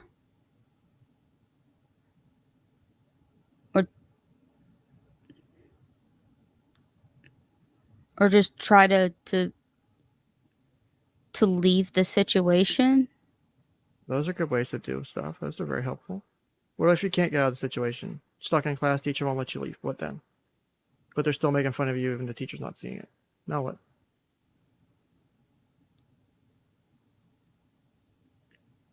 I could do something to get in trouble and get sent to the office. Well, I mean, is that really a good way to handle it, or is there another way to handle it? Also, remember, I don't know is a good answer if you don't know how to handle it. I don't know is a very common answer in this room. But don't forget that. It's not a missing an answer. It's an actual answer. If you're not sure what to do, there's ways to we can try and figure out how to deal with this maybe in a better way. But my question would be, is really getting yourself in trouble going to help you? No. Maybe you leave the room, but now you're in trouble. And now mom and dad maybe look at the situation differently versus if you try to do it the right way. Right? Again, I'm not here to tell you which one to pick. It's up to you to make that decision. My goal is to help you realize the consequences of what we choose to do. So, one thing I would go ahead. Okay. I don't know what to do, but Okay. maybe I can think of something better. So one of the things I would maybe say you could try doing is, because from what I see and what you've told me so far, is one of the things that seems to be really hurtful that these people say. Now, when they do things and mess with you is different, but the things they say seem to really matter or really have an impact on how we feel. Is to remind yourself that their opinions, or you get to decide how much their opinions matter. Does person A's opinion really matter about me? Do I really care how they feel about me? They may feel I'm stupid. Do I feel I'm stupid? Do I feel as though, and you can ask yourself these questions all in your head and go, well, am I stupid? Well, I get good grades. I get A's and B's, I do these things, I have my hobbies. I do, I'm artistic. I do these things. And, is that really what someone who's stupid does? And you can ask yourself these questions and challenge those thoughts and go, are they actually statements that are true? Or are these people just saying these things to mess with me? And remind yourself of that the whole time and go, they're trying to get under my skin, because I learned to deal with bullies in my way. My way's weird and unique. People said my mom's a hoe, and I said, yeah, she's on 5th Street and Avenue B every week. And yeah, I know, right? People always go, why would you make fun of your mom? Well, I know my mom's not on 5th Street and Avenue B, because that's not what she does. I know she works in her job, and yeah, it pissed me off. It made me angry. They would talk about my mom. But I know they were trying to get the reaction out of me. They were trying to get me upset. They were trying to make me feel bad. And when I took that away from them, they usually stopped. It maybe took time, but they stopped at some point for me. That's how I dealt with it. I've suggested that. Some people have tried it. It worked. Some people, that's just not how they deal with things. You got to find what works for you. You got to go, I'm Debbie, and this is what I feel and how I feel about things. And this is what works for me. And you got to choose what works best for you and not anybody else. So will you deal with things differently than the way I deal with things? Oh, I completely expect that. If not, then you maybe take a couple of the pieces of information I use, and great, that works. Or you try something else, and if it doesn't work, great, you try something else. You keep trying things until you start finding things that work. And then you have your primary things that work. You have, these are my top 5 things. They work most of the time, but I should get backups, and that's how we deal with things in the long run. But right now, you got to find at least a couple things, and that's your homework for this week. Find a couple things that you can try, or find maybe hopefully that do work, that make you feel a little bit better when you're dealing with people saying these things to you. Now, they may work or they may not, but just doing them and seeing if they do work or not is the really important part of it. So even if the idea or method fails, it was still a success, because we reduced the list of overall things that can help by 1 or 2 items. So how do you feel at this moment? I think I can do this. Why? You feel like you... I think you feel a bit more confident. It's still maybe a little bit unsure, but you feel, I can see the confidence growing in you than when you first stepped in my door today and when I first met you several weeks ago. You seem more confident than I think I've ever seen you, which is good. You should use that. Okay. But the most important thing is, I'm always going to be worried about your safety. I think you're okay for today, but if you're not feeling good, call me, talk to mom. If you can't talk to mom, call me. If it's an emergency, you definitely need to call and get real help. because they'll be able to. And like, I'll be the person to tell you it's not fun, but they're there to help make sure you're safe. And then when you're done there, you'll definitely come back and talk to me again. Okay. Don't be afraid to ask for help. You've done it today. Talking and opening up is asking for help. Taking ideas and choosing to do things to make yourself feel better, regardless of what other people are saying or doing to you, is a way to feel better. You're making the right decision. I think you're making the right decisions to help Debbie. So, Okay. at least that's the way I see it. So, I hope that you continue to feel better. Try these things, see how they work this week. If you need to touch base with me, or I'll try and see if I can send you a text or whatever in the middle of the week to say, hey, how's things going? And see how you're doing. And then we'll touch base next week when we talk again. We'll talk with mom and dad, and we'll see if they're up for the whole session thing, and we'll go from there. Any final thoughts? Not really.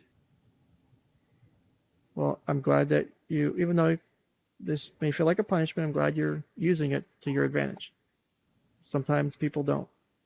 And again, it's all on you to choose to do the things. And I think you did that. I think you should be proud of that. You should be proud that you're wanting to feel better and not feel this way. So I'm hoping to see you next week, and we'll continue where we left off. And hopefully mom and dad's addition to the session will be a really big step for you guys. So. Okay.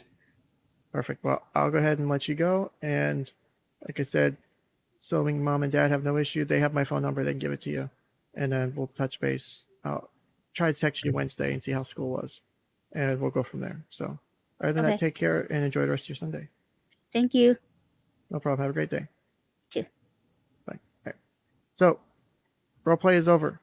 And now the most important question. Did I miss a true suicidal intention from the client that you had going in or not? Wait, are you wanting feedback from me? Yeah, we're roleplay's over. We're doing debrief. You're the client. So I told you to, before the start of the session, to determine whether or not there was actual true risk of harm coming up or not. Did I miss it? Or did it get mitigated? It got mitigated. Okay. Are you okay? Yeah. You did really well. It was really good. I was really impressed. I want to point out that those tears were actual fucking tears. I know. You think I'm not paying attention? Don't ask me how I fucking managed to pull that off, because I don't. You did very well.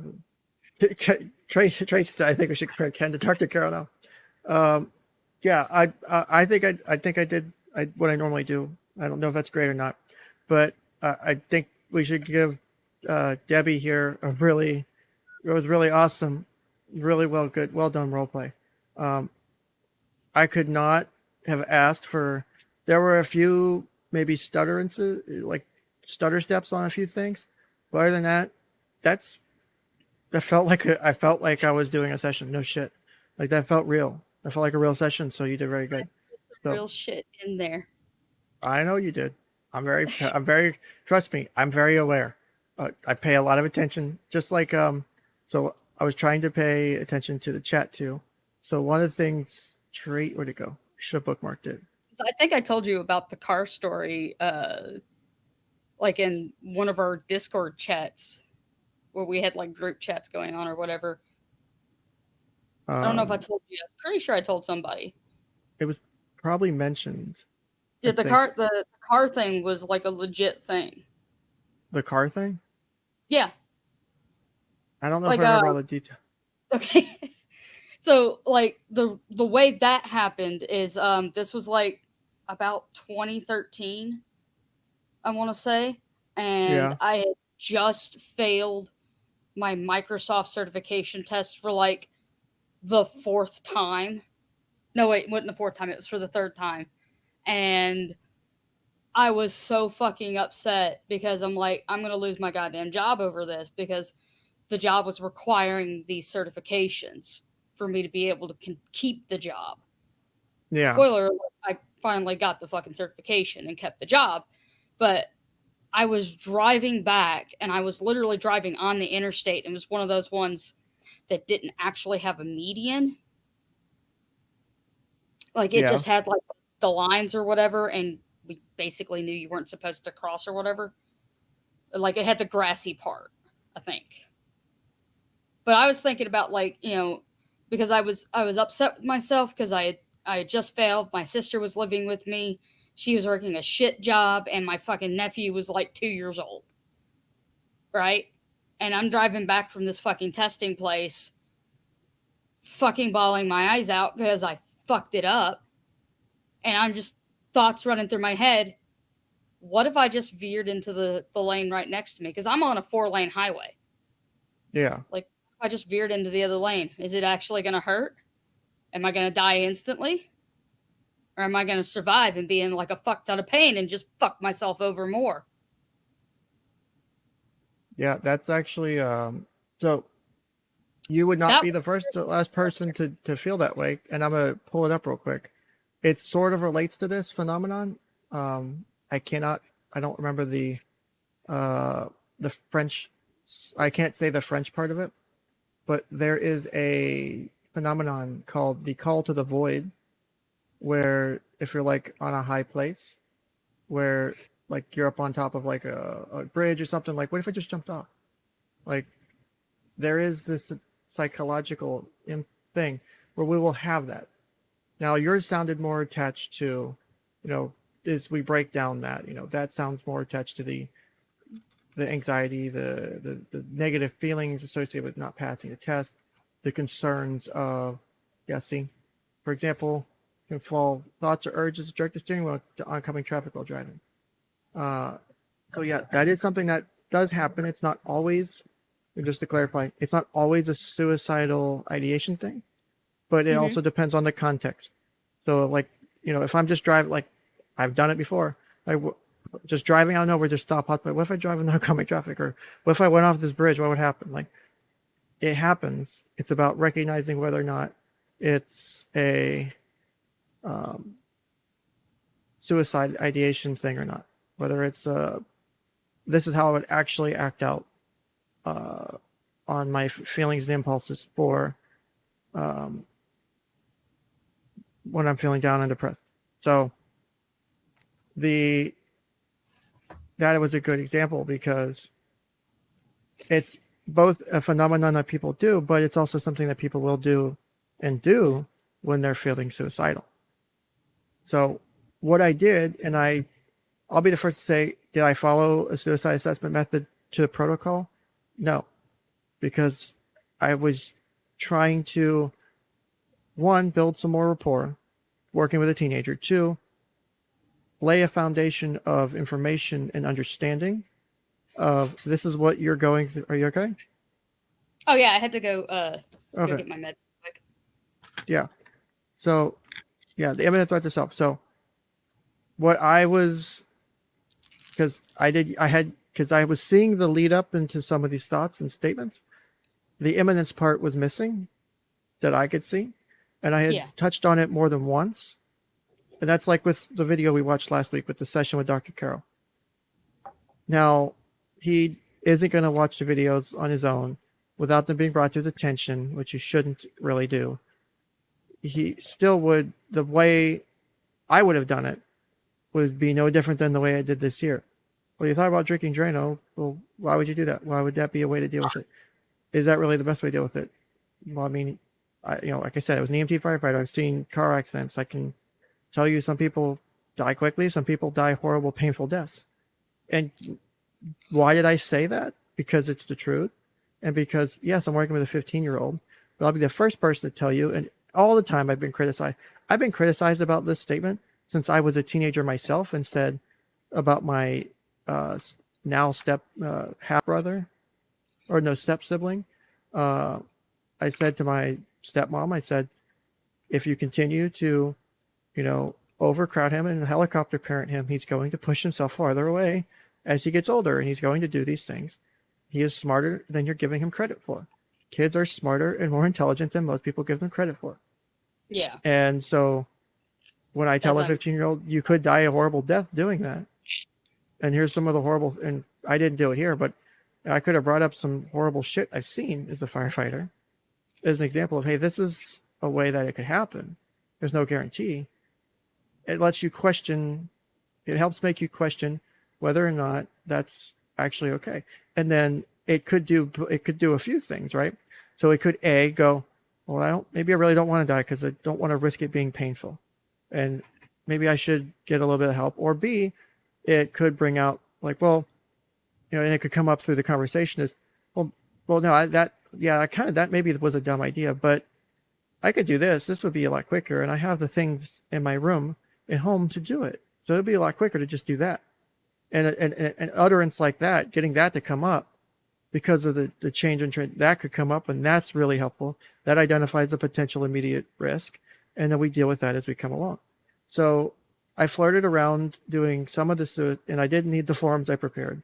We'll go through them because I really like some of the forms. But I was prepared to do that at any point. Right. I'm just like distracted going back through the chat and like 𝐕𝐞𝐽, like what else can role play? Yeah, why I know. does my mind immediately go to the fucking gutter? Yeah, I can't pronounce that. I'm not even going to try because I know a little bit of Spanish. My French is horrible. I'm not even going to try. Wait, what the fuck was that? That was the call to the void. It's just the French. It's just the French statement for it. Yeah, like Tracy was saying. Yeah, I'm not even going to try. So the role plays can be true. Honestly, that was. I don't know if anyone's paid in. If I'm gonna shit talk the Karens for a minute, when I was reading that affidavit last year, if you watched during this session, my voice fluctuated going through this. My emotions changed on the fly, because one, I don't put up the stone wall. I do try to have true empathy with my clients and say, that sucks. That's horrible. That's awful. People will do that to you, because that's how I do feel. And I do think that way. It's awful that people do that to you. You seem very nice. You seem very smart. Why do people do that to you? And I've been told that is what people want from me as a client. And it's worked so far, right? So I'm using it because it works. Until I get told otherwise, I'm fucking using it. And that's why I'm probably more open than most therapists. I will talk about fucking anything almost, for the most part, about my personal life. Within reason, as long as it's therapeutic and it's not just to talk about my personal life. I'll talk about my job. I'll talk about my career. I'll talk about, hey, I spent 2 days in a psych ward. It wasn't fun because I hit a really low point.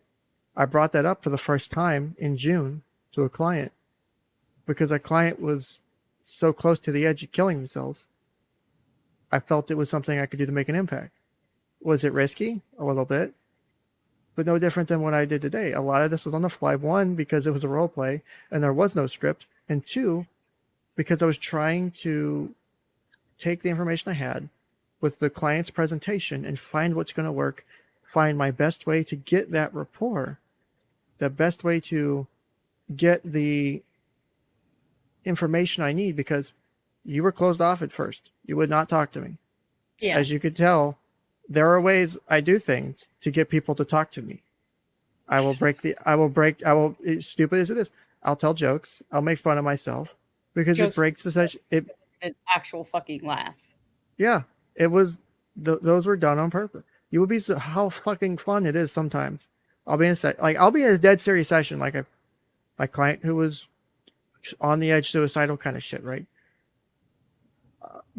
There were times where after they had gotten to a good point where there were jokes about self-harm made.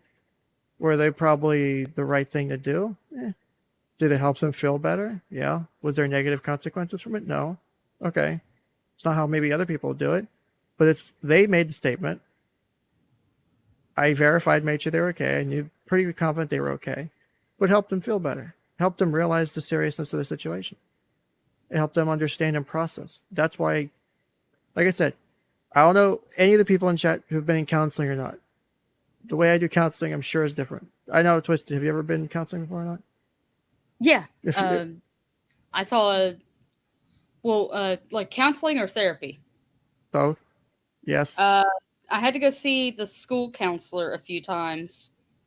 And they, like in grade school, like they actually tried to do like therapy type deal. Didn't like that dude.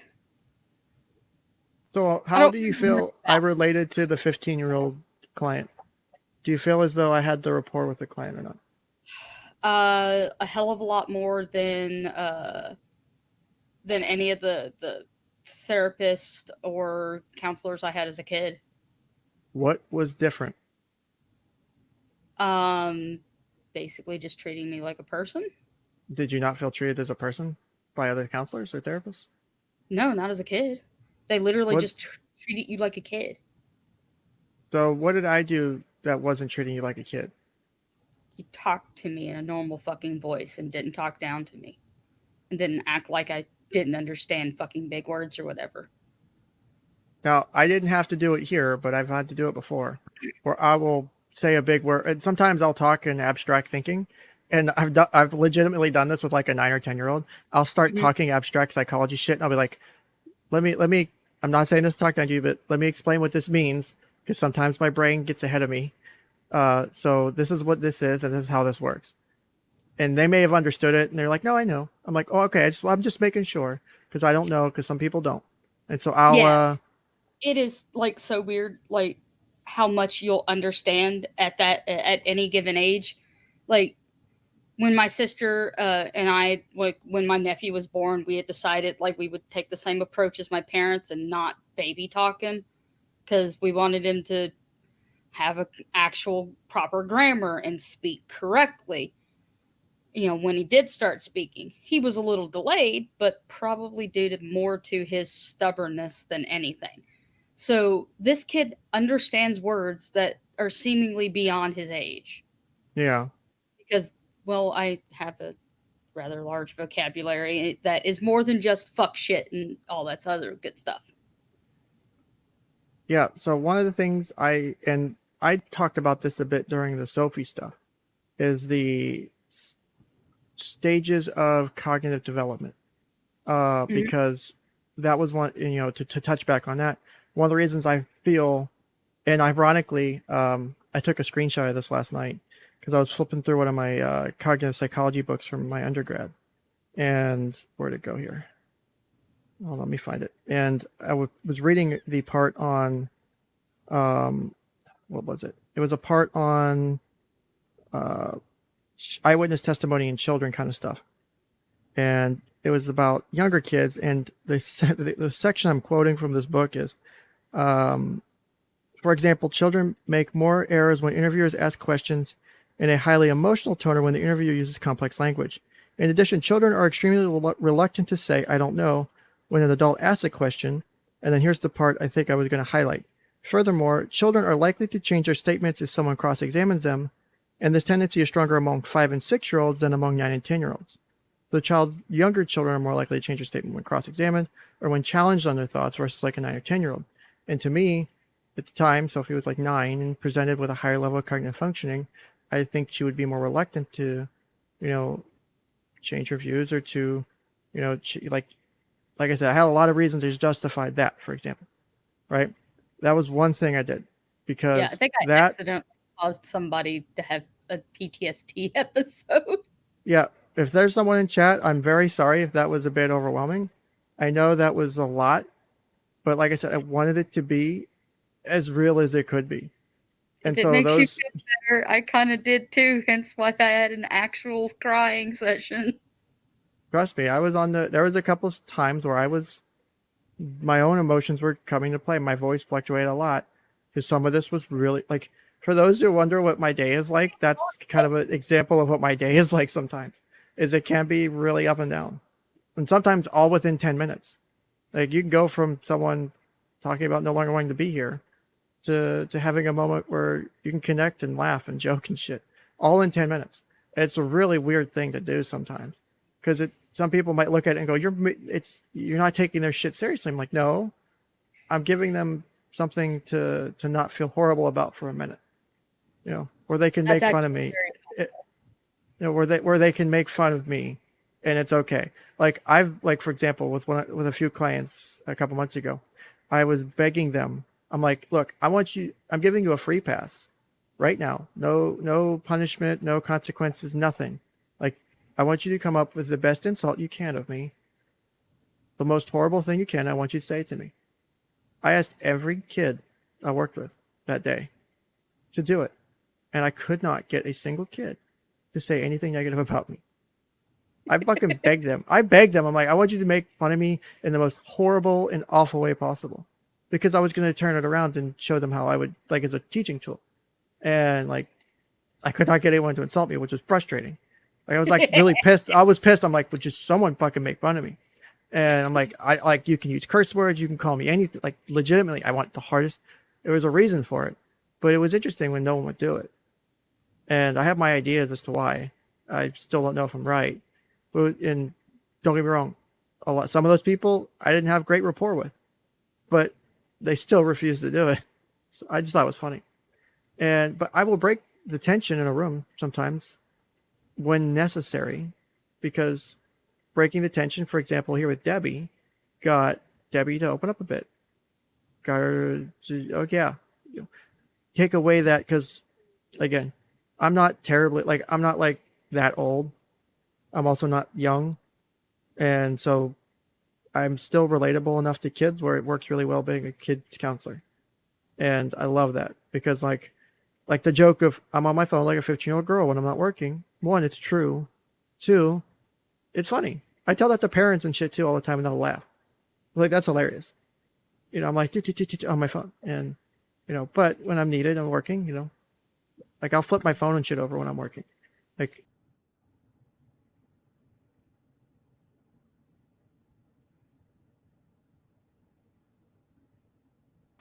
I fucking hate the back button on my mouse. I fucking hate it. So, and there's no way to open up StreamYard to where you can't have to go through another window to not accidentally hit the back button. That's like my biggest fucking complaint. Like, they've been adding other features, and so my segue, they've been adding other features and shit, but that's the one fucking thing is I hit that button on my mouse and I go out of the fucking stream for like 5 minutes. So That's funny. yeah. So as you like, that was probably 90% or more of how I do a counseling session. Some small changes on the, that for this, because I'm, like, I tried to talk like I was sitting across from you. Like, here, let me show you this paper real quick. Let me grab this off my desk, Oh, I have my own therapist actually do that. So, like, so one of the things that we didn't get into, and I'll pull up real quick, is this is the risk assessment I was going to do if we had gotten into you becoming or having been suicidal, and it was a concern enough to do an assessment. I've had to do this on the fly, and holy shit, is it stressful sometimes.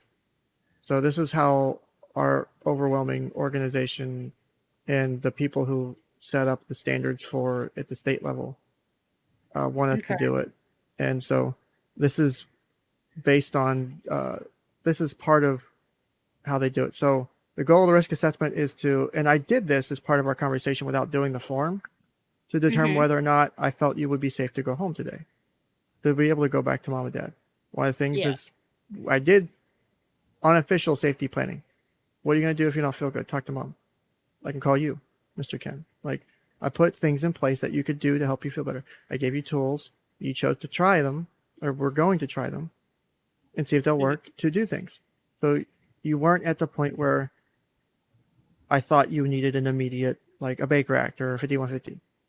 So, like, for example, this year, this is, that's the last contact screener. This is similar to, like, we do this on all the intakes is, have you ever engaged in self-harming behaviors? Have you, and the ones that are yellow and red are ones that are big flags and we have to deal with them in a certain way. Had you started going down that road, I was going to have to pull this up and go, have you had any thoughts like this? Have you done anything to end your life? Talk about these examples, talk about some of this other stuff, because then I got to really worry about whether or not you're the right place, like, whether it's outpatient or residential, or whether you need that immediate care, and make sure that I'm doing this. Because, I'll tell you, like, look, I'm going to tell you, it's not going to be necessarily fun to go to these places, but for the moment, you need to do it because you need to be kept safe. I honestly didn't feel comfortable going down that particular route of like, okay, yeah. So I went with my own personal experience, which is I've had the thoughts, but haven't actually planned or anything like that. And like the closest I got to anything like that was I was having I had an episode back in June. My sister and I were having a fight, and she had blocked me on everything, and I didn't realize it for like 2 days, and when I did, I freaked the fuck out. And unfortunately, I happened to have been at work at the time. Thankfully, I am literally the only person on that floor. So I'm kind of isolated. So I turned off the light, and I think I'd actually tried to contact you to see if you were at work. Because that was my first thought. Okay. Because as I was, freaking out, I started having like thoughts of, okay, I don't want to live. Yeah. And I'm like, well, that's not a thought I want. That's not my thought. That's not something I like. Yeah. I don't do these things any fucking more, So I freaked out about that. And when I couldn't get a hold of you, I didn't think I was well enough to drive home. So that's I'm like, good that you recognized it too. Well, some people will miss that. 3 or 4 years of therapy and learning the fucking how to assess what the fuck is going on with you, without having somebody else to fucking tell it to, like, kind of helps. But like, so like when you didn't respond, I'm like, well, okay, he's at work, he's busy, he's with clients. So I was running down, okay, what's the next list of people I can talk to? I sat at my desk for a little bit with the lights off in the office and was just sitting there crying quietly for about 30 minutes to an hour. And then I did finally get up, and when I was able to like compose myself slightly enough to where if I walked out of the building and anybody saw me, they wouldn't be able to tell I had been crying. Yeah. Because for some reason, I still don't want people to see me upset. Like if I don't really know them that well and they're not like family or whatever, I don't want them to see me upset because I don't want to fucking answer questions. And then I went out and said, that's common. I sat in the car and turned it on, but it didn't like fucking put it in drive or anything. And I called my best friend, or I texted him first and say, hey, can I call you? Are you available?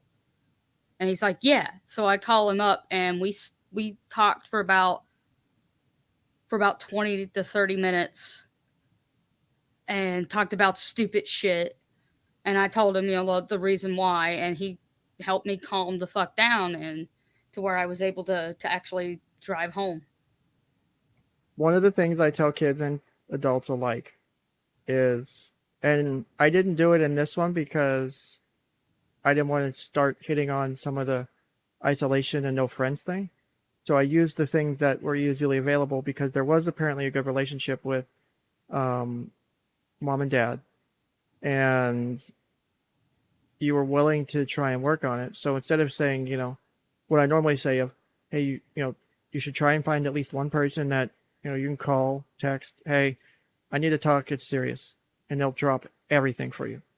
And I have a few friends like that. I can call them at any time of the day. I'll call them at 3 a.m.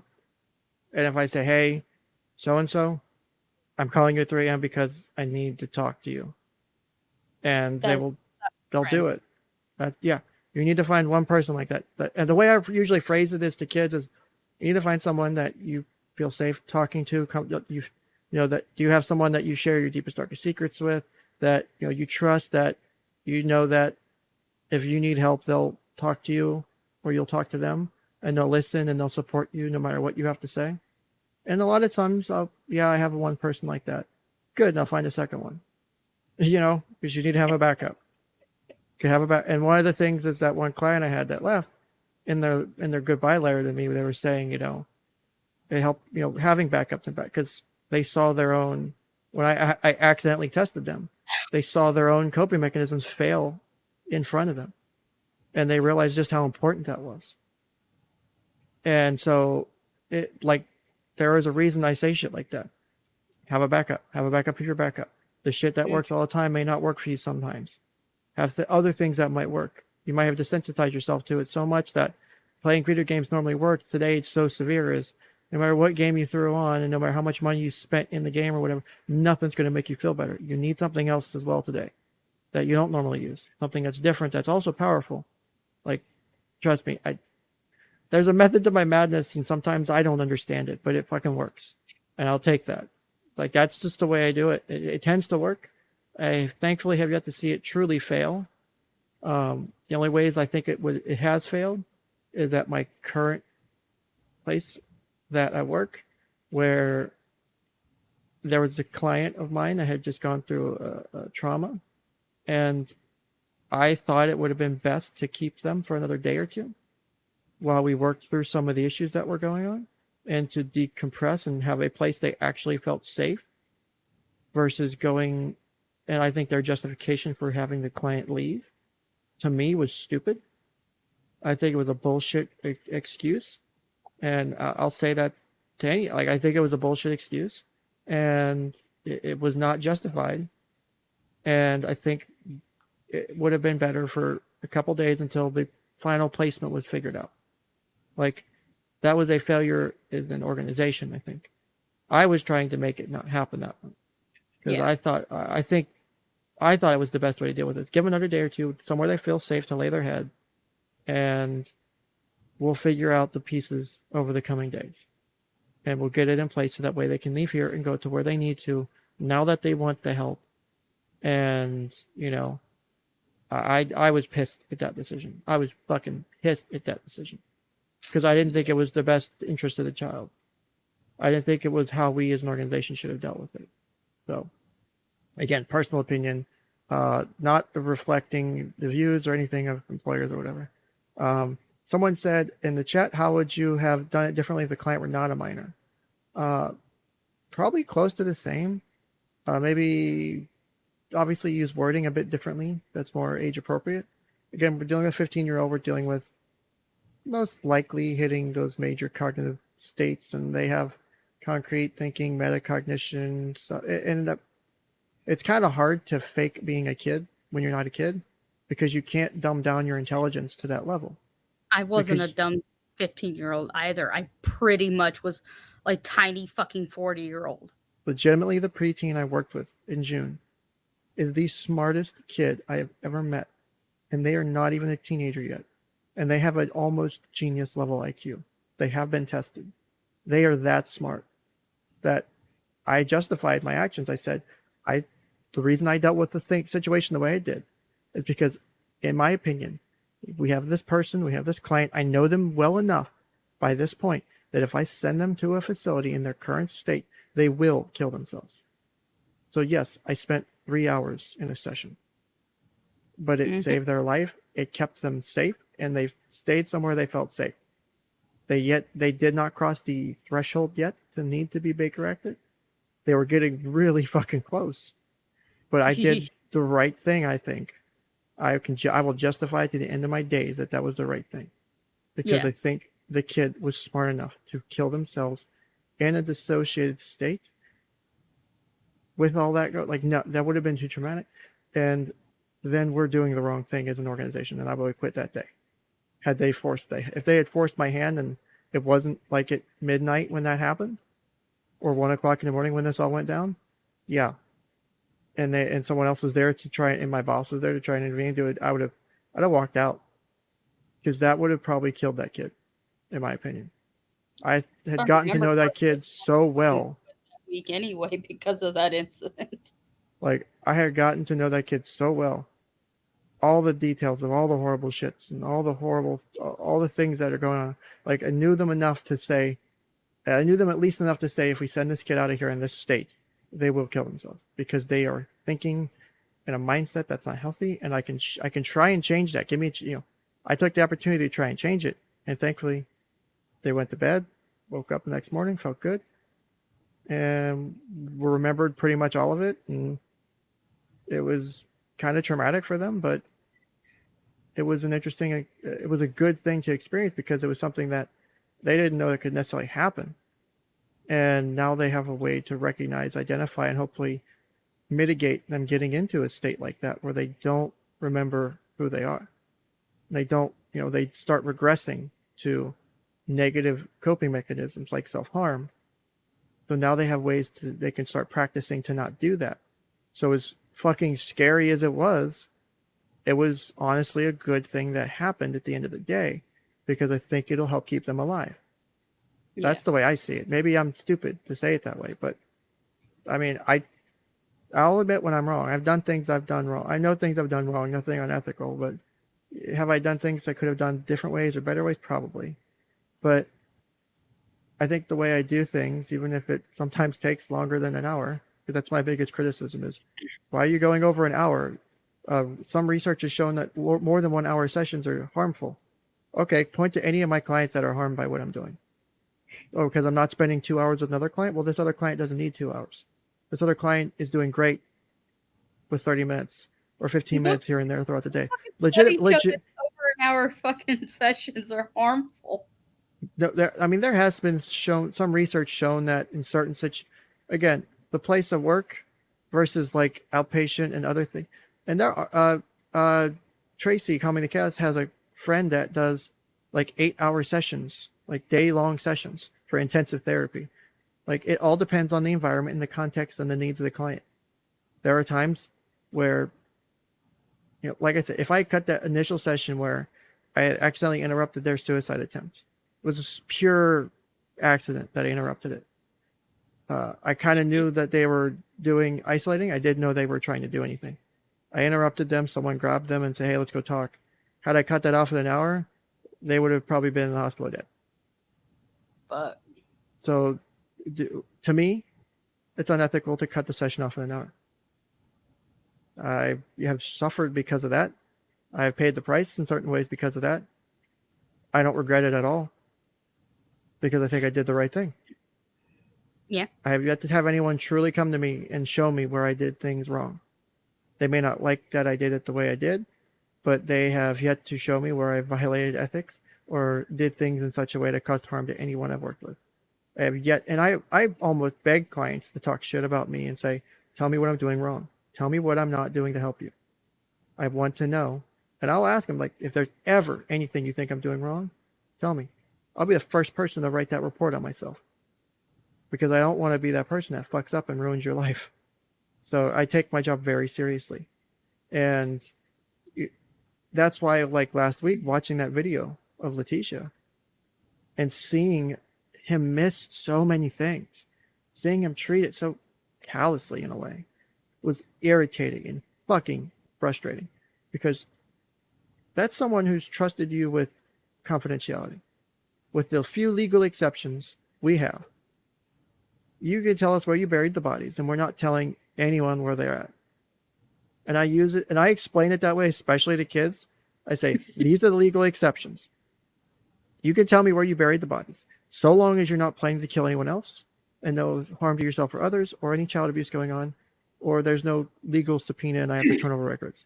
Other than that, what you tell me stays in this room unless you tell me otherwise. And let me say I can talk to someone or give me the authorization to release information. It stays in here. It's a really powerful thing to do, because it gets someone to open up and be honest and be truthful and tell you, hey, I have been thinking about killing myself. And even knowing they know the potential outcome of that. Because that's when I preface my disclosure statement and say, hey, here's the times where I have to break confidentiality. I'll tell them, especially the kids, because kids know, unfortunately, Florida's really bad about Baker acting kids too much.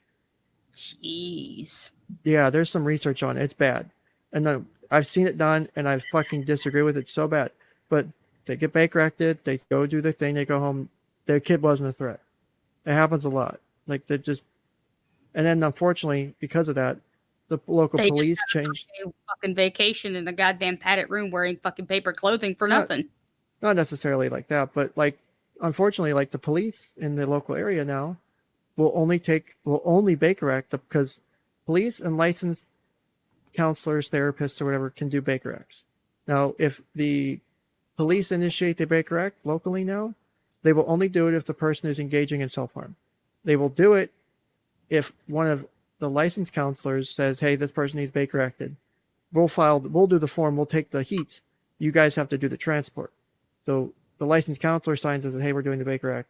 and then sending the police to take them and do the transport. Because the police don't want the legal liability, because you are taking away someone's rights to Baker Act them, to be fair.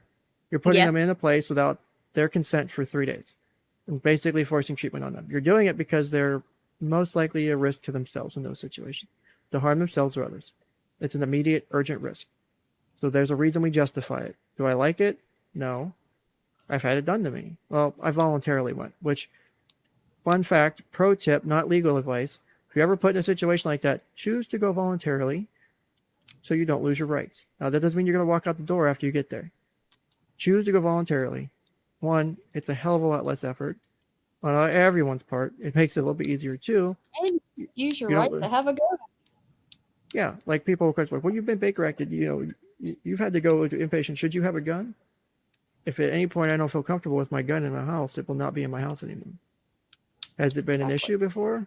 Yeah. Is it an issue now? No.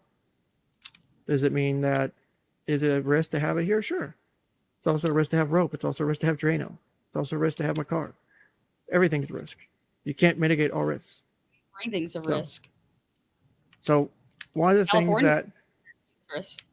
Now, I'll be the first to say, last week I did state something wrong about how the regarding suicide assessment. Now, point it out during one of these videos we're about to watch, regarding suicide assessment and some of these ways that we do it. Because this, and it's in the thumbnail, is this book by, let me pull it up.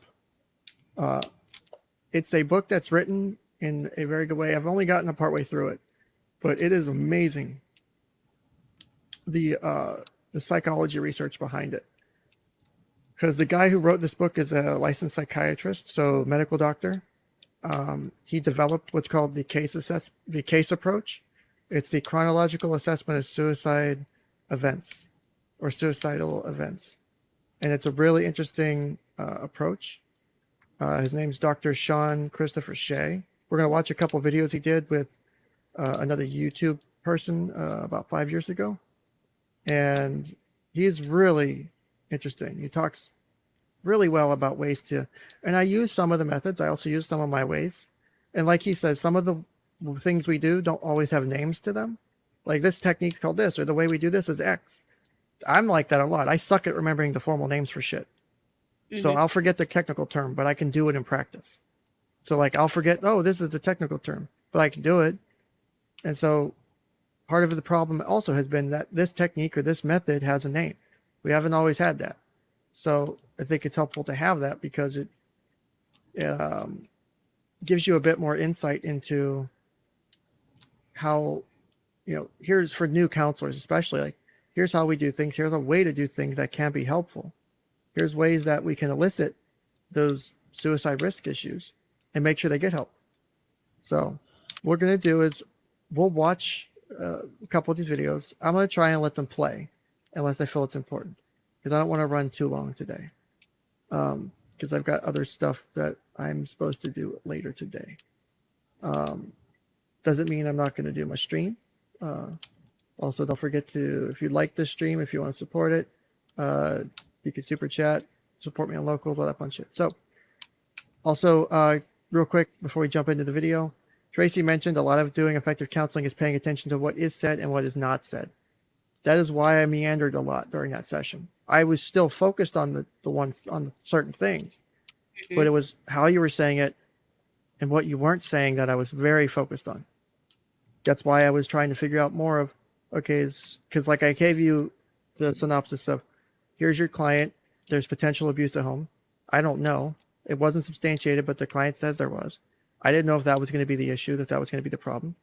I figured the abuse would be by, if there was any abuse at all, it would be by a non-immediate family member. Yeah, so it was interesting to try and, because as I'm walking through it, I'm like, in my mind, I honestly at one point reached for my my portfolio to write notes, because it was, because that's what I would normally, like I would start writing shit down, and I'm trying to remember all this, and I'm like, this is all really good shit. I'm like, I need to remember this because I need to come back. There were things I missed, but isn't overall the person left the session in a better state. There's no immediate suicide risk. There is concerns for self-harm we're going to get into probably next week, right? But as a general rule, that they left that Wait, session. I gotta come back and do this again. No, I'm just saying is, honestly, here's the thing is, I would like to do that with other people to see how well I handle other situations. Because it was an interesting test for me. I was, like I said, I was worried going into it how well I'd do. I was worried I'd be able to pull it off. You actually fucking shocked me with how well it was pulled off. Like, I didn't think you were going to be bad. I figured you'd do good. But I was going to cry. It got so invested. If I didn't have StreamYard pulled up, I'd have thought I was in a session. Like a remote session. Because there was just the same level of emotions. And it's really hard too when you're sitting across from like a kid or a teenager or whatever. And they're emotional and they're upset. And sometimes we're not supposed to, like, you want to comfort them, you want to make them feel better, but you also don't want to cut them short on what they need. That's like why I'll be sometimes very morbid about statements like the whole car thing. Like, yeah, you could do that and it would be quick death, or you could do it, be paralyzed, and now you're paralyzed in a wheelchair going to school being made fun of. Yeah. Do you really want that? Like, and that's why whenever people ask me for like input on how do you, I've got this, I've got a family member friend, I'm trying to help them deal with X. What advice do you have? I'm like, well, one, don't ever give advice. Make the kid get to the answer on their own. Even a 5-year-old, help the kid get to the answer on their own. Walk them through it a little bit, but make them answer the questions. Don't ever dictate. Ask the questions. Well, like I said, will you about the, getting in trouble? Well, is that really the right way to deal with it? Or are there other ways you could deal with it? What's another way you could deal with it? Let them answer. It starts helping them learn to do it on their own. Yeah. And start doing it better and stronger. If you just say, well, no, you should have did this, you were wrong, you're in trouble because of XYZ, one, they may not even be listening. Two, if they are listening, they're going, oh God, mom or dad's fucking yelling at me. Even for like a younger kid, like, I hate when mom and dad yell at me and tell me all this stuff I did wrong. I know I was wrong, blah, blah, blah. Okay, well, if you know you're wrong, justify it. Tell me how you're wrong. Tell me why you did it, why you didn't do other things, and explain it. And I'll remove your punishment, or I'll make your punishment less. Like, you can get real creative. There's a reason why I'm against, like, spanking for kids and like that kind of stuff. I do not think you need to hit a kid to get them to listen. I do amazing work, I think, with certain kids in certain situations, even severe situations. I don't have to put my hands on the kid to get them to do anything. My parents only used it as a last resort, and it was meant as a punishment, not to get us to do what they wanted. They're like, there are consequences, and this is a consequence. Like, so the only exception I have to that is for like very young kids, like the whole not putting your hand on the stove, the quick pop, the real quick association. Like, that makes sense.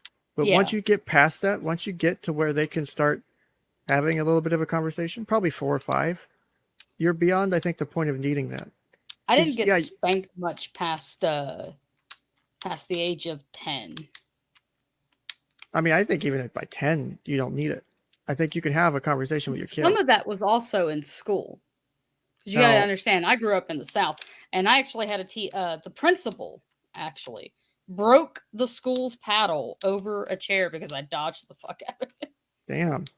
But like, for me, I don't think you need tape on it after that.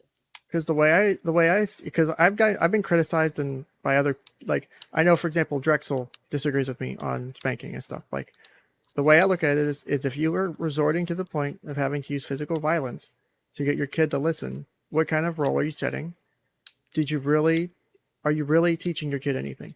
Because, like, I'll get the whole criticism of, everything's about talk, and not necessarily Drexel, but other people say, we'll talk and tell me about your feelings. Well, yeah, because your kid, like, because one of the things we didn't get into because it wasn't urgent was the whole taking out the trash thing, right? I don't feel taking out the trash is fair. That's a reasonable thing to feel. It's not irrational for a teenager to feel that way. What you need to do is understand why they feel that way. And then sometimes either you help them lazy, that's why. And if that's the thing, that's the answer, then there are ways to deal with it that address the issue and still have the kid deal with chores. Or you can do something in the meantime, is like okay, I know you don't like taking trash out. I know you're struggling with it. And you're not liking to do it. You're afraid to do it, or you're choosing not to do it. Can we switch it to something else? And maybe do something else in the meantime, and you can do that instead. Be creative. Do different. Like, you'd be amazed. Like I said, do not underestimate a child. Do not treat a fucking kid like they're a fucking baby. Do not treat them like they're a toddler. Treat them like they're a bit older. And you know, you can start pushing the limits a bit until you hit that like cognitive cutoff cliff, right? Where you'll start talking about shit and they're not understanding it because you're either asking too much, you're asking them to do things that are at that point beyond their brain's capability. But if you challenge their brain and you challenge their understanding, as much as I hate to say, and give them enough rope to hang themselves a little bit, that you can still catch them. Like, they're going to get, they may fuck up, they may get a little bit of trouble, or they may take that responsibility and do bad with it, but it's not so bad that it puts them in jail, but it helps them learn good and bad. Or it gives them the opportunity to do really, really fucking well. And then now you have a child you can trust even more to do things. Like, there's lots of ways to use and benefit from that, that I don't ever have to lay a hand on someone. I don't ever have to induce fear in someone, right? Yeah. Because all those associations, especially at early ages, especially during your developmental years, all that shit sticks for a long time. Like, people, like I said, I can, within 2 sentences or 3 sentences, permanently scar someone for life and shit I could say in therapy. And I could damage them for years to come. All with how I say things in the right context. I could fuck someone up for years. Do I do it? Clearly not. But it's a lot of power to have. Especially, you know, and that's in therapy, whether I'm working with kids or adults.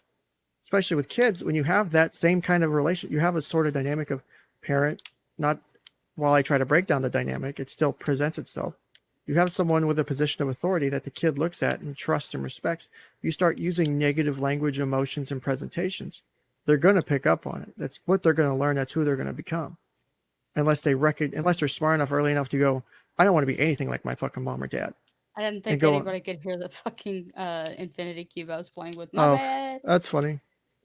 But yeah, there's a lot of consequences should make sense and be tangible.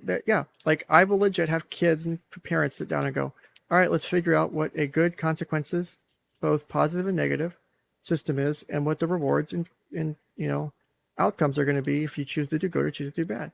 And we'll all shake on it before we leave this room, so I can hold everyone accountable to it. Because one of the biggest things, and it's probably my biggest challenge yet, is parents can hold children accountable to that system. How do the children hold the parents accountable? I'm still trying to find an answer to that. Because if I can figure that out, I think I'm going to have probably a new family therapy method. Because I have yet to find one that will really meet my expectations. I think I'll have a fucking system in place that I could probably write a book on. Because if you can find a way to hold parents accountable that will work, that the kid can hold the parent accountable, and they can call them out on their bullshit, and the dynamic works, I think you will have a system that will work.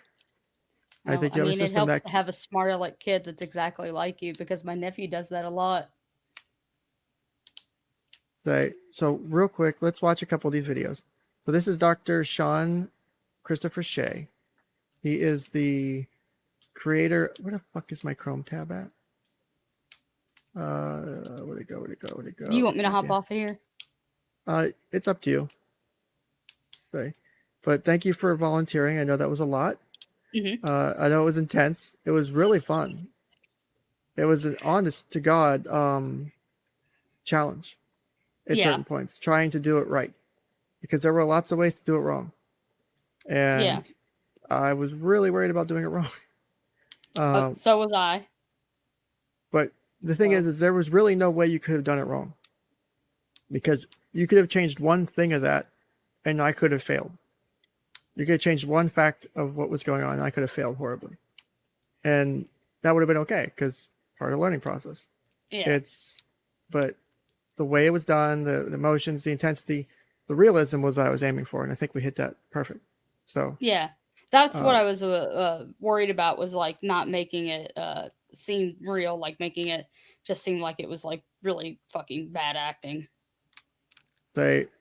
So yes, family therapy, but the goal is to have a way to have it leave, that you don't need the family therapy, and that it will stick. And I would like to, I need to go back to my family therapy theories and methods It's been a while since I've read through them because I just do what works for me. I use my individual methods from client-centered and cognitive behavioral mostly, but family therapy, I just pick on what I know that works and go. I need to refresh my memory on some of that stuff. Well, the thing is then the parents can start inflicting consequences negatively against the kid. You lose privileges. So how do the kid, like, that's the thing is the kid doesn't listen. Then the parents, okay, we agree that if you don't do this, we're taking your Xbox, you're taking your phone. We take your phone, we take your Xbox. How does the kid have the same power? Not necessarily the exact same, but a level of power that holds the parent accountable. Like I think our needs, that's actually I think that I would like to have a way where, because a lot of parents are going to be resistant to it. I think there are ways that I would like to be able to come up with to put a system like that in place that goes from the get-go. Because I've had parents tell me, like, because there are many, I've had more than one parent go, do you have kids? And try to do the whole, well, you don't have kids, you don't know how to deal with kids. I want to laugh sometimes, like, oh, please. If your kids talk, especially where I work now, like, if your kid's here with me, we don't need to be having this conversation, number one. Because a lot of it comes back, like, if I could, like, say what's on my mind, like, a lot of it's coming back to the things you've done. Especially this person I'm thinking of at the top of my mind. I'm like, this specific parent, I'm like, no, a lot of it has to do with what you've done. Not necessarily what I'm doing or what your kid's doing. Like, you need to like, that's the way I'm thinking. Am I, like, after the fact, I'm like, did they really? Because you can't be mean, you can't be rude. You gotta go, well, I understand you feel that way, that blah, blah, blah, and do all the fun shit. And it's like, okay, now I need to have an answer that's not a dick answer to respond to that question. Like, legitimately, I've had to pause and go, fuck, how do I answer this that isn't like Ken? How do I not be an ass? Because I've been pissed off before. People have said shit to piss me off. It's very rare. And it's like, well, I mean, I'll be like, I've had very successful use of this with families of different types of some of the same issues your kid's presenting with, more severe issues. And so it's real fun when it happens. Like, it's happened a couple of times, and it's always like, God damn it. Like if you had that moment where you could go to a different universe, say the asshole thing, and then just come back, like, would your kid really be here if, like, because your kid's done really well with me, with counseling. I'm not their parent. I don't want to be their parent, but I mean, they've only been here a few weeks. You've had them for how many years? Like, I don't like. It's that, like, it's like that cold of the void, but the asshole things I can say to people to fucking be an asshole. Like, I'm not really going to do it. Like, I'm not really going to jump off the roof. I'm not going to really drive down oncoming traffic. Like, I'm not really going to say the asshole thing, but the asshole thing is present at some point. Like, doesn't influence how I treat them, but like, you have that thought, like, oh, really? So I know that's probably a horrible thing to say, but yeah, I've had parents treat me that way. Like, oh, you can't be good. The filter needs to be on. Yes, absolutely. I cannot tell the parent they are fucking retarded. I cannot tell the parent they are fucking retarded. Because like, I don't necessarily assume the parents are retarded.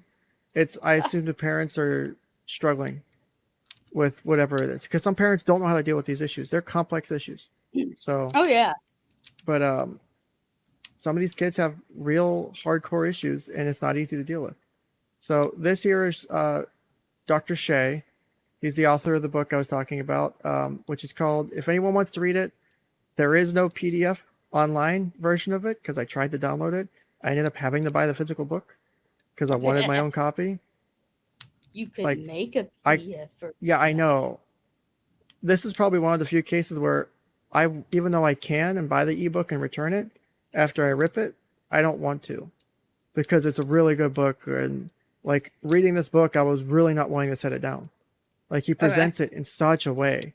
And it's for professionals. It's a really good book, but if you want an insight into like how this works, it's a really good book. You could probably pick it up used for like $12 or $2. But it is an ebook though, right? There is a Kindle version, I think. You could, if you've got Kindle Unlimited, you could probably check it out. Actually, let me pull up the Amazon real quick. You pay $10 a month for the Kindle Unlimited service, but you can check out. I paid Limited 20 amount bucks. book. I paid. Oh no, it's actually not on Kindle. I paid 20 bucks for the paperback. Yeah, there is no. There's no Kindle version. There's no Kindle Dang. version. There's paperback and hardcover. But the guy is really likable. You're about to see he's really likable. It's really enjoyable to listen to him speak, and he really knows his shit. So I'm gonna go ahead and let this play. Hopefully you guys. Tracy's probably not on Audible because like a lot of books that are like clinical books and shit don't get put on stuff like Audible or Kindle simply because it's really easy to pirate them. Yeah. So there's two parts of this interview we're going to watch. The first part's because this specific interview is on his other book called Psychiatric Interviewing, which is about the different techniques and tools you can use. But he does a second part of this interview that talks about suicide assessment. But the first part talks about some of the techniques that are also used in that suicide assessment stuff. And so that's why we're going to watch both of them. Again, really like this gentleman. I'm going to try and get in touch with him and see if he'd be willing to do a stream. I don't think he will. Like, I've reached out to a couple other people to see if they'll do streams. Like the guy who was really against parental alienation syndrome, the psychologist in California. I reached out to him. I never heard back, unfortunately, but I was hoping to do an interview with him. That'd been fucking awesome. Probably just didn't understand how to do YouTubes. Yeah. And they thought you were like one of those fucking psychos.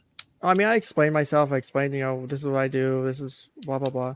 And I would love to have him on. The name Ken Jennings is like, Ken Jennings, the I was fucking willing to guy. For that guy, I was willing to pay to have him on. I would have lost money for that stream, but it'd just been worth the experience. Like, just to have the opportunity to interview him for an hour or so. Like, it had been $100 or $200 out of my pocket, but it had been really entertaining, really informative, I think. So how old was the guy, though? Do you think he knew how to fucking use a computer? I could have taught him. It wouldn't have been that hard. So, all right, let's get this going here. Thank you, Dr. Shea, so much for speaking to us at Simple and Practical Mental Health. Greatly appreciate it. Thanks. I must congratulate you on the recent publication of your wonderful book on psychiatric interviewing, the 3rd edition. It's really a masterpiece, a classic in the field. It is a remarkable achievement, I must say. Oh, thank you.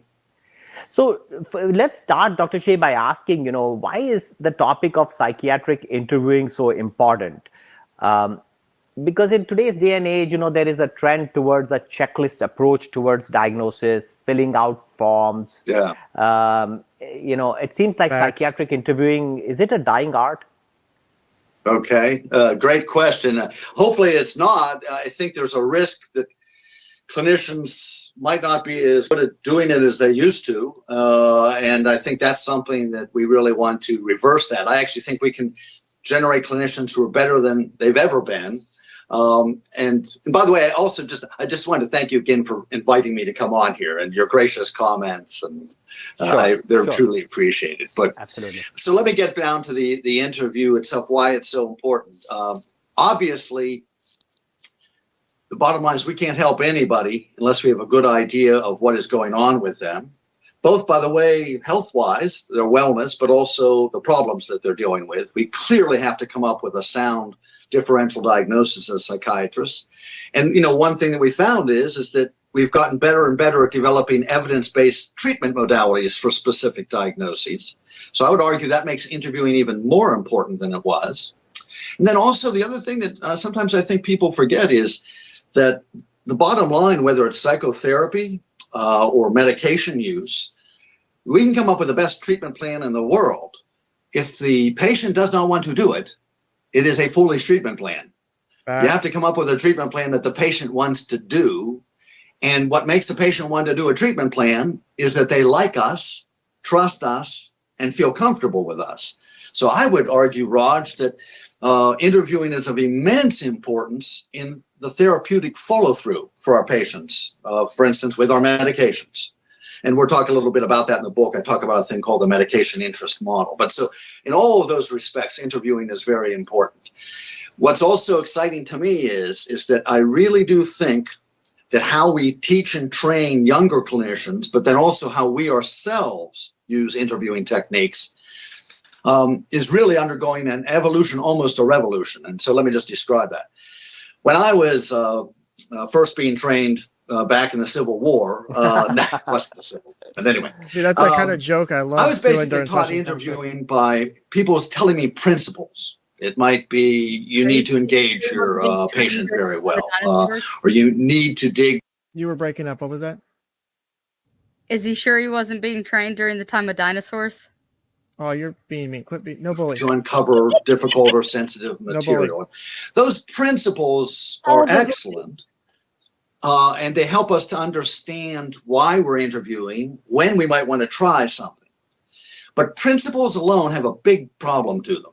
They don't tell you how to do it. Yeah.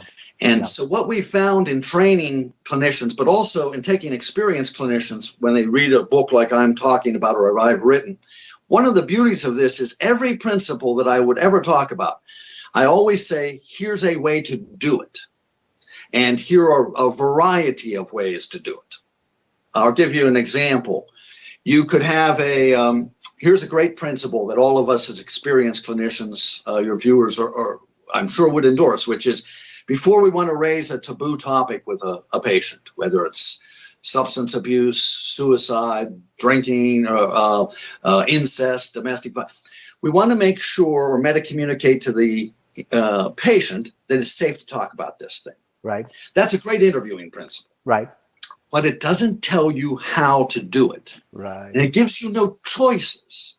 Whereas now we've developed things where we change those principles to techniques. And then if we put techniques together, we have a strategy. I might turn and say, here's 2 techniques for doing this. The first one is called normalization. So to meta-communicate to that person, they can talk about suicide. I might turn to them deeper into the interview. And I might say, Mary, some of my patients who are going through as difficult a depression as you're experiencing, they tell me that they sometimes find themselves having thoughts of killing themselves. And I'm wondering if that's something that you've experienced. And boom, you're in. How he phrases you've that. normalized it for the person. You've meta-communicated it's safe to talk about this because I've told them I've spoken to other people about it. She's not the only one. Think about this. There's another way to meta-communicate that it's safe to talk about a taboo topic. I could turn to the same patient and I may make this choice. I'd say, Mary, with everything that you've been going through, have you been having any thoughts of killing yourself? And once again, I've meta-communicated it's safe to talk about this because I've told her, I get it. I get the intensity of your pain. I could understand why you'd have these thoughts. Right, right. Now I want to show you something even a little bit different about that. And let me use an analogy with this. I think all of your viewers are well aware that what you and I do, when we have 50 minutes to do an initial intake, it's an extraordinary challenge. It's really difficult to do. Yeah, he's not and so one of the things that I personally believe is that what you and I do in our interviews, it's more complex than any piece of surgery for the same amount of time. So true. And if you think about it, surgeons are really thinking about what they're doing. They're intentionally making decisions. If a surgeon's cutting and she is using the McMurphy strategy or technique, if it doesn't work because of a problem, perhaps in the anatomy of that patient, she switches gears and she says to herself, I'm switching to the Thompson technique. It makes a difference to her. Right. When a surgeon turns and says, I want an 8-blade, they don't want a 9-blade. They want an 8-blade because the 8-blade says something ever so different. Now, let me tie that back to what I was just saying. That technique called shame attenuation, where I communicate that it's safe to talk to me about this taboo topic. I gave you this example of it. With everything that you've been going through, have you been having any thoughts of killing yourself? Watch a slightly different style of shame attenuation. I could say, with all of your pain, have you been having any thoughts of killing yourself? Notice the first one I cued off of their stress. The second one I cued off of their pain. Now let me show you why you might use one or the other. Many of us, when we're interviewing patients, whether in a community mental health centers, private practices, inpatient units, a lot of patients come to us because, and they will, when we say what's going on, they will list a variety of intense stressors. They just lost their house. They're in a horrible divorce. Their spouse has developed cancer. There's numerous. And if the patient shows us that what they are most upset about is their stress,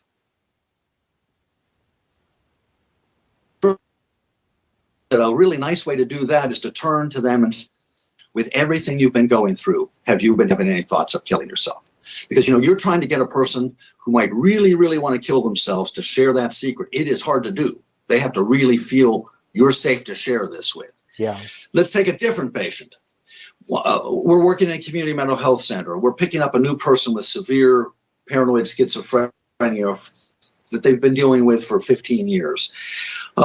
This thing has devastated their lives. And the pain and the thing that is driving them to suicide is not a specific stress. It's the pain of this illness, how it has devastated their lives. With that patient, if I want to raise the topic of suicide, I might choose to say, instead of with everything you're going through, I might say, Jim, with all of your pain, have you been having any thoughts of killing yourself? And that resonates with them because they know I get it. Yeah. Schizophrenia has caused me great pain. But you know what, Raj? I just demonstrated the difference between an 8-blade and a 9-blade. Yeah. Yeah. And I would argue that this is what we can do. We can move interviewing to a spot of uber sophistication, where when we're trying to raise extremely difficult things, that you're a perpetrator of domestic violence, that you're having suicidal thoughts, or the issue that perhaps at some level you've been a victim of incest, all these very, very different. There are techniques, and those techniques can vary in how effective they'll be with a different patient. And that's sort of what it's all about. Right. And this stuff is teachable and trainable. Terrific. And I think that when you give these techniques certain names and provide a menu of techniques, many of which we can pick from, it actually makes the training easier. So rather than saying, oh, you need 20 years of experience before you can learn these techniques, you have made it easier for us to learn these techniques by giving them a particular name, giving examples, and showing us, demonstrating them in your video recordings. What? Absolutely. Another thing about that, for many of your viewers, I'm sure many of them do train other clinicians, and hopefully that's one of the main things this book could be great for. But for the experienced clinicians reading this book just for themselves, one of the things that also you discover is, or at least I've discovered as an experienced clinician, is that there are things that I've done, and there's things that all of your viewers do, that they might even do some of the things that I was just describing, but they had no name for it. It was not operationalized in their mind. So it's harder to use it intentionally. Right. So once you say to yourself, oh yeah, I've done that, but now I know when I'm doing it, and I can pick and choose. With the guy with a stressor, do I use the one shame attenuation, or the guy with a chronic schizophrenia, do I use the other? It opens up tremendous flexibility by giving experienced clinicians a real map and understanding of the immense repertoire that we have as experienced clinicians, so we can be better at intentionally deciding what we want to use when. Which I might add something, is that in the days of, the time pressures today are so extraordinary. And the electronic medical records, the demands of trying to get this done as rapidly as possible. Actually, it's one of the reasons why these approaching interviewing, not just as principles, but techniques. The techniques allow us to work as fast as possible to get the information that we need. And they allow us to move with rapidity, yet still have tremendous sensitivity while we're interviewing our people. All of that makes doing the electronic medical record that much easier, because the data is more organized in our heads to begin with. We've gotten the data quicker, we have more time, et cetera, et cetera. So that's a terrific point. So you're saying, instead of the time pressure being an impediment to good interviewing, rather the time pressure makes it necessary for us to be focused and skillful and know intentionally what we are doing and go after certain pieces of information in an organized manner. Absolutely. And the art of this, and for those viewers who do train other younger clinicians, et cetera, part of the art of this that's so important is the idea that I really do believe that even though we have tremendous time pressures, that the idea that we have to garner this information does not mean that we use a checklist approach. Because the problem with that is that if the person doesn't like us and feel engaged with us, you might ask them all the stuff on your checklist, they won't give you the truth. So that's a worthless endeavor. Right. I am convinced that by using intentionally specific interviewing techniques, specific strategies, we can garner stuff very rapidly and actually in a remarkably sensitive fashion. Those two shame attenuations I demonstrated a little bit earlier, they're extremely engaging with people. There's another technique, for instance, that we talk about that if you're trying to explore an area, maybe you're trying to explore depression, and the client spins off or the patient spins off and says something like, yeah, I'm a little bit concerned because I'm drinking more at night to knock myself out because of my sleep problems. You know, maybe you were exploring neurovegetative symptoms of depression and sleep. Okay. Now, one of the problems would be is, I think if you slip out of there and then immediately ask them in great detail their drug and alcohol history, you may never get back to finish your exploration of their depression. It's a very easy thing to do. But watch how effective we can structure this interview time-wise. I might turn to that patient, Raj, and I say, well, that really sounds like a real concern. I'm going to want to come back to that in a little bit about the drinking. I still want to get a better idea of just how bad this depression is disrupting your sleep. And then I finish exploring their major depth to make sure I'm comfortable that that's what's going on and maybe that's not a part of a bipolar process. But in other words, I finished that part of the differential. Now notice something. There's a technique that I talk about in the book that's, I think, very simple, but when intentionally used is very powerful, which is, we call them a referred gate. In other words, one way to get into a topic is to refer to the fact that it was mentioned earlier in the interview. Right. So imagine if I turn to that patient after I've done that, I haven't wandered into the drug and alcohol history, I've finished and I've got a good differential on their depressive or mood symptoms. Deeper into the interview, I turn to them, Raj, and I say, well, you know, Mary, a little bit earlier, you were mentioning that you had some concerns about your drinking again. I really want to find out more about those concerns now. Terrific. Now what's happened is, look, that's a structuring technique. Yes. But if you think about it, I think it's powerfully engaging because it is meta-communicating something to this client or patient. That you're I was listening. really listening to you. I heard what you said was important earlier. I remembered it. I'm coming back to it. Fantastic. This is a simple technique to employ. I use it all the time. I would say that in my interviews, that's probably 30 or 40% of my gates or transitions are referred gates to something that the patient had just spontaneously mentioned earlier, etc. All teachable. All teachable. Terrific. So Dr. Shea, you're so right that specific, we really need to learn and then to teach to others specific interviewing techniques so that we can get valid information in a focused way, in a time efficient and organized way. So in our next video, I would like to turn to talking about how to assess suicidal ideation. Oh, okay, great. Okay, so let me pull up the second one real quick. So how do you guys like that? Is this guy interesting to you at all? I think he's very insightful. He talks. Oh, that's interesting. A Todd Grande video popped up that says 6 signs of a bad therapist. Is it bad? That's on my recommended. Should I watch it? Am I a bad therapist? We'll see. But also, Comedy the Cast mentioned most people really don't want to die. They just want the pain to stop. Absolutely. Yeah. Yeah. Also, he does have a good cadence. That is a good point too. He speaks really very well. Like he's really good at speaking. Not helping. Look, we're not gonna talk about that. The point is the information coming from the video is very fucking good. Yes. And so I will put up with interviewed is good. The interviewee is amazing. Thankfully, he talks 90% of the time. So. Yeah. So Dr. Shea, I would like continue. to turn to chapter 17 of your book, what you call the delicate art of suicide assessment. Okay. So why is suicide assessment so difficult? You know, why can't we just directly ask the person about whether they have suicidal ideation? Actually, is that not enough? Well, first of all, I mean, we do directly ask them about it. It is important to set the stage, which means that everything that goes in that interview before we raise the question, it's important that we have engaged this person effectively. I've already demonstrated 2 very nice ways to raise the topic. The shame attenuation and the normalization. Right. I might add one other thing about that. Sometimes people ask, they notice with both of those techniques, I might say something like, with everything you're going through, you know, in the shame attenuation, with everything you've been going through, have you been having any thoughts of killing yourself? And you had mentioned that you wanted me to touch upon that topic for a second. The use of the word killing yourself as opposed to the use of the word suicide. And I might just mention sort of my own thinking about this, which is I have no problem with people using the word suicide, or you could say having thoughts of taking your life or whatever, but just because all of those things are concrete, there's no miscommunication.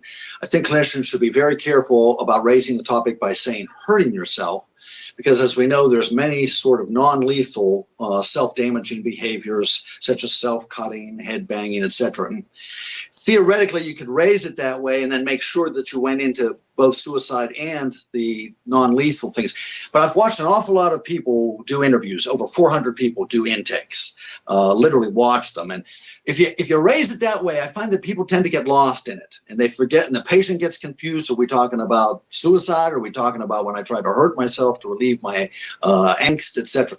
So I always suggest that in raising suicide, I'd be concrete about it. Then, later in the interview, if you need to raise the topic about non-lethal self-harm, then you raise that and you're concrete about that. That's what I'm talking about. Right. And you can do one or the other first. It doesn't matter. But the point is, be specific about suicide. On the other hand, I do want to make a caveat. I generally use the word killing yourself when I raise suicide. And the reason I do that is twofold. First of all, trying to figure out how to make the best empathic resonance with a patient, because it's so important that they be comfortable with me for them to share this incredible secret. And so we asked ourselves, when people first get the idea of killing themselves, how does it come into their heads? They must use words. They have a language. They say something to themselves. Yeah. I have never found a great phenomenological piece of research on finding out how people first think about this. It would be a great study, or for some of your viewers, if you guys know of a study like that, I'd really like to know. Actually, so I'm just speculating, and the people that I work with, this is our speculation. I could see a guy for the very first time that gets the thought of killing himself. He's drinking, he's in his basement, he's very depressed. He could theoretically, I think, say something like, maybe I should take my own life. But boy, I just think that's a word. I just doubt it. Yeah. I'm sure some people say maybe I should commit suicide. But I actually think that probably a larger chunk of people, Raj, say something like this. Maybe I should just kill myself. Or depending upon their mini culture and the slang of their culture, maybe I should just off myself. But I think that it's more likely that's how patients think about it, so that if we use the word killing in the question, I think increase the chance of a resonance with this patient. Right. That's how I also find, ironically, the clinicians have the biggest hesitancy to use the word killing yourself. Patients use it all the time. Adolescents are always talking about killing themselves. They have no problem with those words. And so that's why I prefer using the word killing yourself as opposed to suicide. Now, a caveat on that. If you just wanted to say, if you're not comfortable with that, and that's the beauty of everything in what I teach in the book. There's no right way to do this. I just lay out different options that experienced clinicians can pick and choose. But let's say you say, well, I just don't like to use the word killing yourself. I'm going to use the word suicide. If that's the case, the one thing I would suggest to the viewer is that if you're going to use the word suicide, it's concrete, that's good.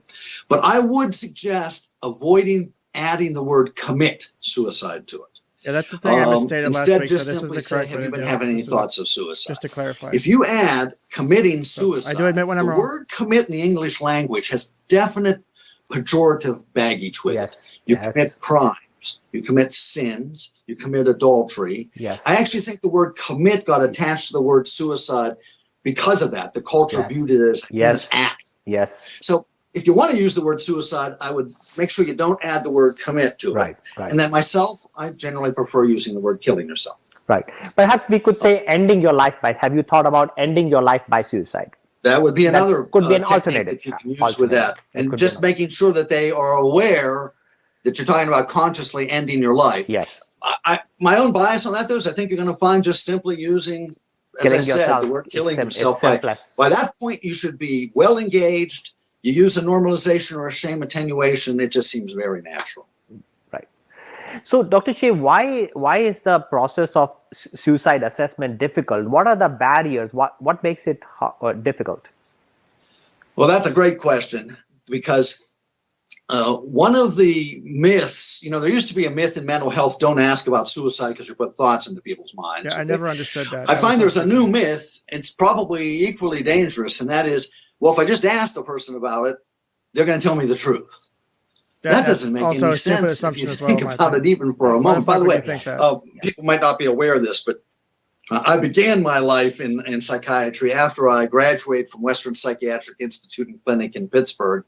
I became the medical director of their Diagnostic and Evaluation Center, which had a tripartite function. It was an emergency room where we expected the clinicians to try to get in and out very rapidly, 20 minutes, then maybe present to an attending, and then the attending would, re-interview the patient. A full intake center where you could do a 50-minute intake, and then also a pure telephone triage center. So clinicians would do all three of these different types of things. So one of the things that it became very apparent in doing that type of work is that it's one thing to ask a patient who's not thinking very seriously about killing themselves the question. They will probably tell you the truth, versus someone who really, really wants to kill themselves. And they're going to be much less likely to tell you the truth. We actually gave percentages in our heads to this. It worked like this, Raj. The first percentage was how much a person wanted to die. A second percentage was how much of that human being wanted to live. So a 20-80er, 20% of that person wanted to die, 80% of that person wanted to live. If you ask about suicide to a 20-80er, you very often will get the truth. But the problem is, and that's not who we're going to save the life from. We're going to save the life of a 95-5er. 95% of that guy wants to die. Only 5%, maybe he was dragged in by a friend or the police. Right. That's the person that we save their life, and that, who's thinking of either immediately attempting suicide when they walk out the door that night, or imminently in the next 2 to 3 or 4 days. There's where we really save lives. Those people, if you think about it, they're going to be very hesitant to share their suicidal thought, because they're worried you're going to stop them from taking their life. In other words, they enter our emergency room, or they enter, it could be even our private practice or a community mental health center, and they've told themselves, I cannot get out of this pain in any way whatsoever except. I'm going to pause that real quick. Is during the role play, there's a reason why I did some of the things I did, and he's talking about that 95-5er kind of person where they're just done. There's barely any part of them left that wants to live. I don't want to, that's one of the things I do is initially on my intakes is I tell the kids, I'm not, here's my legal disclaimers, here's the disclosures. Just because you mention you've had thoughts of suicide, I'm not going to bake correct you. You can tell me you've had feelings, but you're not going to act on them. I'm not going to bake correct you. I explain basically the standard, which, yes, they could manipulate me and take advantage of. Then they know, oh, I just have to not say these words and I'm not getting bake corrected, which is kind of true. Sort of. There's ways around it. But I tell them that so they know what the expectation is, so they know how much they can share. So that gives me the ability to start getting information from the get-go if I need to. So they know, hey, it's not a taboo here. Like he was saying in the last video. You want to normalize it. It's not a taboo to talk about this. And so when I normalize it by saying, you talk about it, you talk about horrible shit you felt, you talk about how you've had these feelings and you've dealt with, or how you're dealing with, that's fine. It's about all the pieces coming together and putting you at risk and your safety. And that's why I also use that in combination with what I've mentioned before, my no bullshit standard of, look, there are going to be times where I might need you to just be forward and honest with me. I will never put you in that situation unless it's regarding your safety kind of shit. It's so that way, if I do have a client, I do have the rapport I need. And even if they're still hesitant because they don't want to lose that effective lifeline to end their pain, they have the trust and rapport with me to go, if Mr. Ken is asking me this, I don't think it's something I can just ignore. Like I said, I had a client, I asked them that question.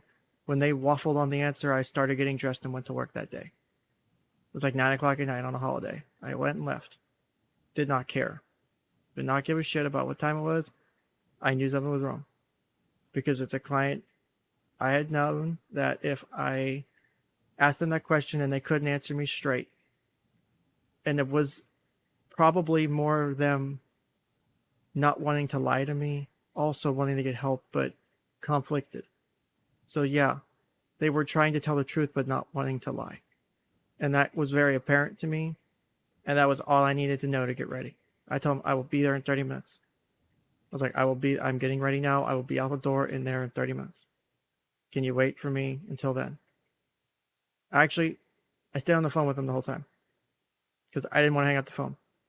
I stayed on the phone with them the whole drive, through the front door, until I was in eye shot of them. Then I hung up the phone.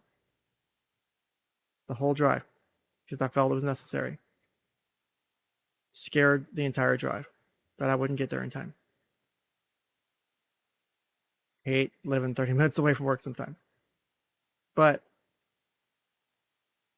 with this kind of situation, like you talked about, the person's got so much going on, so their life feels awful that this is their way out. They don't, even if they may trust you, they may like you, the things that you've done for them, they don't want you to take away their only exit by locking them up, by putting them somewhere where they can't get access to.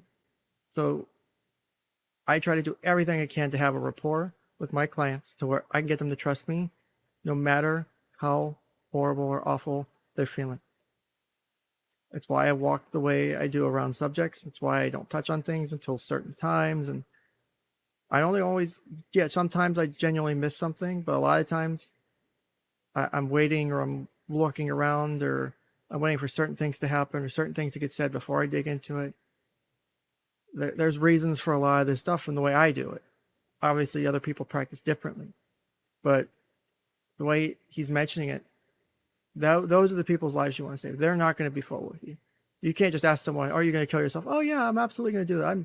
I'm feeling awful. I was going to do that when I walked out." You're not going to get that. No one wants to actually admit it. People are scared. It's like you, Debbie during the role play was saying she's embarrassed to talk to the mom, embarrassed about the feelings. People get embarrassed about wanting to kill themselves. As stupid as it sounds, people will feel embarrassed about wanting to take their life. "Oh, I don't want to be a bother." The reason I was not at work earlier that day when I got called in is because, one, my clients are kept from me, which is a whole other story. Two, the client didn't want to bother me because I had worked probably 2 weeks straight without a day off. And I was working 12-hour days at least. Some days were 17-hour days. Like, they were feeling guilty. And I told them, it's not for you to decide when I take my days off. I will decide that. It's for you to be, because one, you're X age. I said, you're X years old. And it's not for you to worry about. Do I have a healthy work-life balance right now? No. But that's okay. Because what I'm doing has a purpose. And it's not like you're calling me to chit-chat. It's not like you're reaching out because you just want, "Hey, I'm doing okay today. And okay, I'll see you tomorrow." Like, nothing like that. You're calling and reaching out because, one, I gave you that option as a resource and you were denied it, which didn't help. Two, I know you won't do that unless it's serious because you were begging me to take days off like a week ago. We're saying, "Mr. Ken, why haven't you taken a day off yesterday? Mr. Ken, why don't you take a day off? Why don't you go do some stuff with your wife?" Literally had this client telling me that. I was like, "I will take a day off when I feel I can." And I finally had a day off, and fortunately the staff there that day put kids in a bad spot and I ended up having to go in. So that's a whole other issue. But it's not, like I told the kid, I'm like, it's not for you to decide when I'm coming into work or not. I really appreciate that you care about me having my day off, but I'll make that decision. And, it was hard. And I just wanted to know, you're doing yourself a disservice if you're not trying to call me when you know I'm one of your resources and you know I'm allowing it. And unfortunately, the staff keeping you from it wasn't your fault. But you should not have to feel guilty about having to reach out. So like I hit on that so importantly. I'm like, this is part of your safety plan. You have to do it. If you're trying to do it, no one should fault you for it. I'm not going to fault you for it. Nothing else in my day matters more than making sure you stay alive. I can make up missing going out to a movie or going out to dinner or whatever. We'll go tomorrow. Or I'll pick another day of the week. That's fine. That shit can wait. Generally. You in a crisis, you trying to use your access to help, that's more important. That has a precedent. And the way I do my job, the way I set the expectation for my clients is if you need it, I'm there for it. Because they trust me, and I'm probably one of the few people they do trust. Even though I do ask them to start trusting more people, it's a start. They got to start with someone.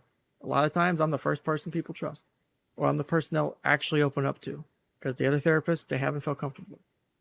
I still don't know what it is about me that makes me so unique. Honestly, it's a bit of a burden sometimes, but I like it. Because I know I'm making a difference when I go to work. I know I'm making a difference, and I know I'm changing lives. So I'll take that burden. I like it. It's my cross to bear, but I know I'm doing good work at the end of the day. So I'll let Dr. Shea continue. I didn't mean to interrupt that long. Just proving a point. To kill myself. And yet there's that little bit of them that doesn't want. That's the 5% that doesn't want to do it. Yeah. When they walk into us, especially if they've never worked with a mental health professional, they don't have high expectations that at the end of this hour, life is going to be grand. They still think they're going to be in immense pain. They still think they're going to want to kill themselves. And so if you turn to that person and you say, with everything you've been going through, David, have you been having any thoughts of killing yourself? And if you have set the stage well, like we're talking about, they may say yes. Now, I want you to picture a person. This is a person who 2 weeks ago overdosed on 15 aspirin. Nothing really happened from it, so then they went about their business. Since that overdose 3 weeks ago, they have decided that's not for me. It doesn't work. I'm going to shoot myself. They've bought a gun. They've practiced using the gun on a range. They've learned how to point the gun up through their skull to kill themselves. And 2 nights ago, they had the gun out in their mouths, loaded, okay, with the safety off. I mean, this is a very dangerous person. Yeah. And they have now come to see us. I want you to picture this person. If you raised it with them, with everything you're going through, if you've been having any thoughts of killing yourself, and they say yes, and that's good, okay, and you say, what have you thought of doing, which I think all of us would say, which would you share if you were that person? If you believed that you were still going to be in immense pain after this interview, which would you share with the person, the overdose or that you had a gun out? I know what I wouldn't share with a person, my method of choice, right? The gun. I don't want you to take it away. I don't want you to take my gun away. Yeah, absolutely. So they're going to share the overdose. Okay, I want to keep the option. They like to keep the option. If they have the gun, even if they're not doing it today, they want to have it as an option. I had a patient who said when their method of choice, they said, it's like my back pocket choice. I go, yeah. What's that mean? He goes, something I keep in my back pocket that I know would be there if I need it. Right. But the main thing to take away from this is, I just want to go back. So the person shares they've thought of overdosing. We do a good interview. We sort of walk them through. They tell us about the 15 tablets of aspirin they took, etc. Here's a trap that I fall into, and I think many clinicians can easily fall into. If a patient, when I ask about suicide, if they actually give me an attempt, in my head, it goes up, this is it, I'm getting the scoop. And what can very dangerously happen in our interviews, even as experienced clinicians, is they're talking about the overdose. I say something to them like, oh, I'm so glad you didn't, go ahead and take a large dose. I think you're in the right place. I think we can help. And before you know it, I start doing crisis intervention. I start helping them with their pain. And I have never finished the suicide assessment. Yeah. I never get back to it. At the end of the hour, they look better because I'm talented at what I do. They are glad they saw us. At that point in time, their intent is decreased. Okay. Yeah. They walk out my door and I'm making my collaborative treatment triage with them. Either I'm going to see them or I'm referring them. I might say, they tell me, I really enjoyed talking with you, Dr. Shea. You have no idea what this meant to me. Okay. Yeah. And then I say, well, I think you really, you're going through a lot. I think you have a pretty serious depression. I'd like to see you next week, or I'm going to refer you to our therapist next week. But because I do not know about that gun, I'm making a decision that could be a lethal one. Yeah. Because absolutely right. 3 days later, that patient walks out of there. Their spouse hands them divorce papers, says, I hope you don't like your kids because you're never seeing it again. I got the best lawyer there is, period. They drank heavily that night, and at 2 a.m. you hear a gunshot go off. That's how a patient can walk out of our office looking good and be dead 3 days later. And what we train people is... It's actually a scary thought. That that was the problem, was that was a very dangerous person to begin with. They're going to be cagey about telling you their method of choice unless you try to dig for it in a sensitive way. By the way, in the case approach, one of the things we would do is after that person talked about the overdose, we would know not to start doing therapy, okay, that we are not done by any extent, because we have no idea if this person is a 95-5 or a 20-80, or we then might turn to that person and say, we're going to try to focus in what we call the chronological assessment of suicide events, which I'll talk a little bit about now. But yes. What we do is that we try to help people to share their suicidal intent and ideation over a time frame, so that we have the best possible information and we can get it in the absolute fastest way. Time is tough for all of us. The case approach allows us to get what we need to do to save the life in the fastest possible way. And the bottom line is sometimes that takes a longer time if the person is very dangerous. But obviously, if it takes me 10 minutes to elicit the suicidal ideation that is a 95-5er who killed himself 2 days later, I'm going to spend the 10 minutes. Right. That's sort of a given. You take the time you need to garner the information. Right. The case approach, by the way, usually only takes about 2 to 7 minutes. Okay? So case approach stands for the chronological assessment of suicide events.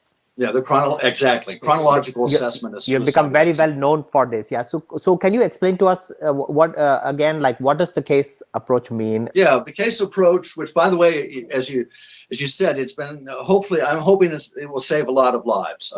I've taught the case approach at the request of the American Association of Suicidology. I think I've taught it in updated variations for almost 15 straight years, I think. Wow. Another thing that your experienced clinicians will be glad to know is if they learn about the case approach. For instance, in the recent edition of the American Psychiatric Association's textbook on suicide assessment and prevention, there's an entire chapter just on the case approach. And recently, some clinicians might not know this, but there was a large movement nationally that came out of SAMHSA to develop sort of guidelines about suicide prevention. Those guidelines are now in something called the Zero Suicide Initiative on a national level. And they talk about various programs that people can do, that they think fit with the initiative's agendas. And the 2 programs that I do on the case approach are things you can check off on their list of things that can help you to be better at being a good clinician at spotting suicide. Okay. So how does it work? It has 4 time frames to it. Obviously, when I do want to raise suicide, I talk about the presenting event. I might use a shame attenuation or normalization. I raise the topic. I'm going to explore that topic in detail. Then, when you're done with that, you're always going to say, I don't know if I have the method of choice. So then you go to the most recent 2 months. You're going to do a very thorough exploration of suicidal ideation, intent, and behaviors in the past 2 months. That area of recent events is a gold mine for spotting a method of choice in a 90-10er or a 95-5er. That's where they're going to hide it. Okay.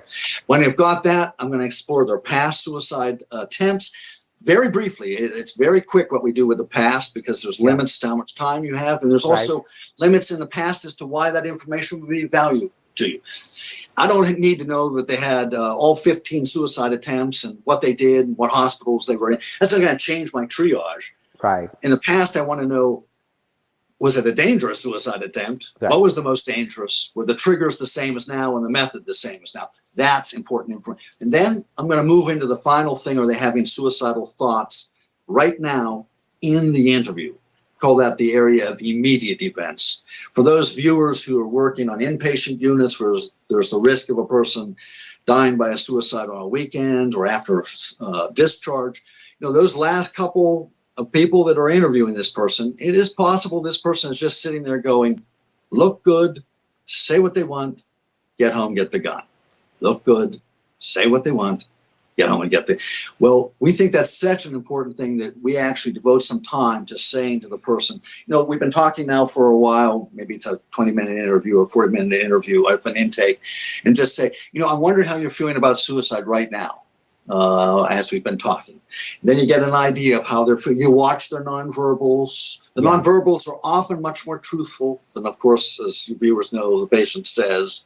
The slightest hesitancy is telling you that there's something going on. Yeah. And you can simply say, well, you look like you still might be having some serious thoughts about it. What's going through your mind, Jim? And boom, you're in there. You can try to prevent an imminent suicide. So that's the case approach. It has 4 different regions. But there are these specific validity techniques that we were talking about a little bit: shame attenuation, normalization.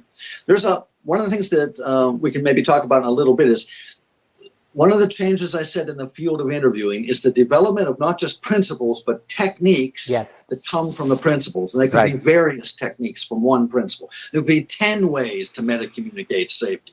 So let me tell you about a couple, in the book. In one of the chapters, I have a whole chapter about these validity techniques that have been built by clinicians and experts to uncover sensitive and taboo material. Not for suicide per se, as one was, but most of them were just anything that's taboo. So, but they are applied now in the case approach to uncovering suicidal ideation. So I'll give you an example. You had mentioned about if you get the presenting event. You told me a little bit earlier, if you had a chance, you wanted to ask me about making a verbal video. Yes. What we mean by that is, if the patient tells you they've thought of a method, you want to sort of walk them through that method to find out the extent of action they took on it. I mean, it's one thing to think about shooting yourself. It's an entirely different thing to have the gun in your mouth with the safety off for 30 minutes, in and out for a course of 30 minutes. So you literally walk them through that using a thing that is called a behavioral incident. That validity technique, the behavioral incident, was developed by a clinical psychologist, Gerald Pascal. And we all do it, I assure you. Everybody in this who's watching uses behavioral incidents hundreds of times a day. Yeah. The trick here is using them intentionally, and that's what Pascal was talking about. Yeah. Anytime you and I ask a fact-finding question, that's a behavioral incident. And anytime we ask say something to a person like this, what happened next? That's a behavioral incident. That's called a sequencing behavioral incident. So let's say a person asks you, they say that they've been thinking of shooting themselves. You've uncovered that they do indeed have a gun at home. And you want to find out how close they came to actually shooting themselves. Obviously, we would all want to do that.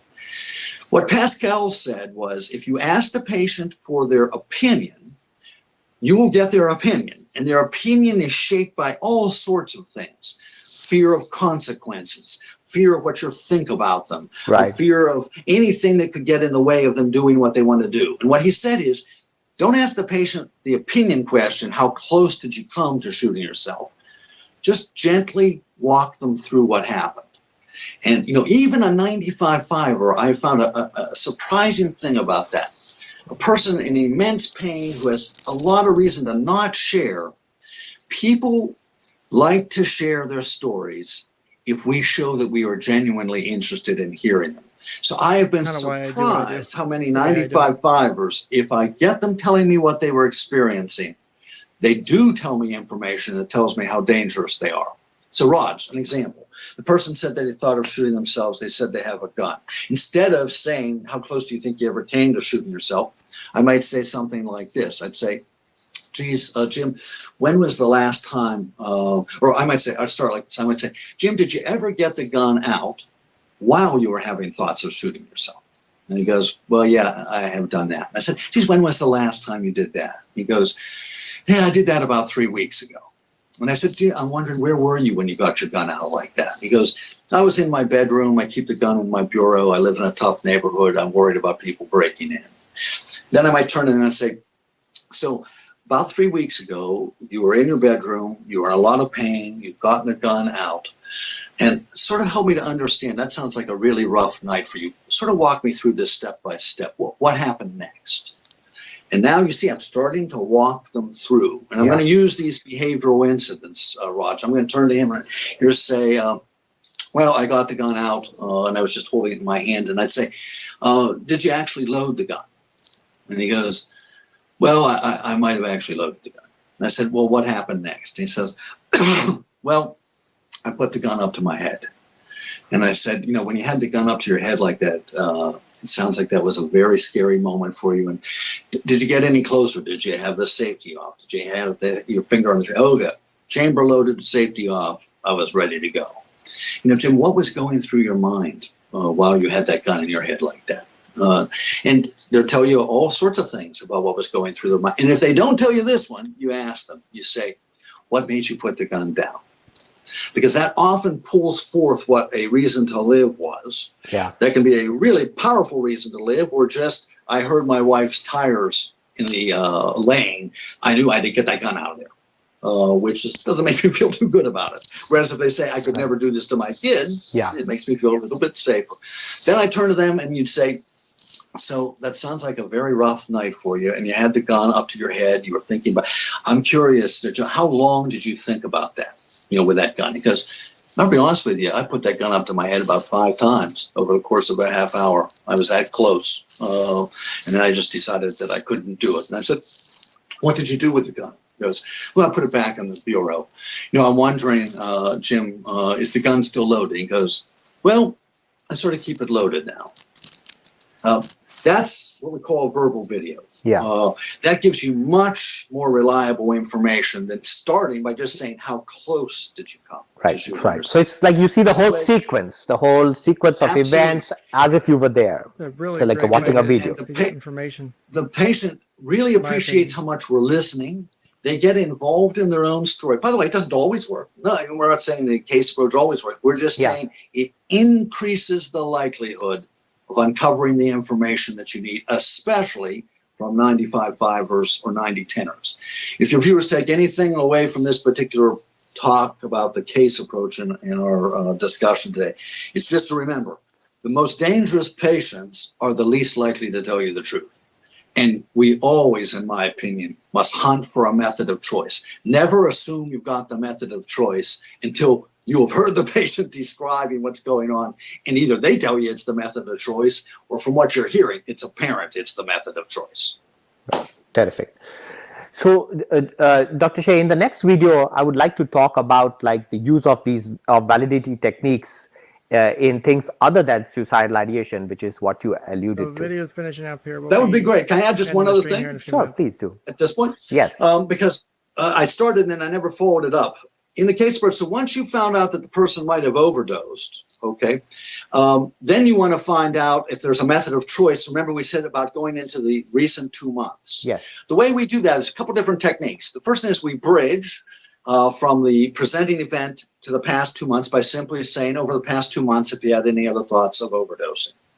If they actually do raise, they've had serious things, you're going to explore that in more detail. Sometimes the most serious thinking was earlier than what they talked about.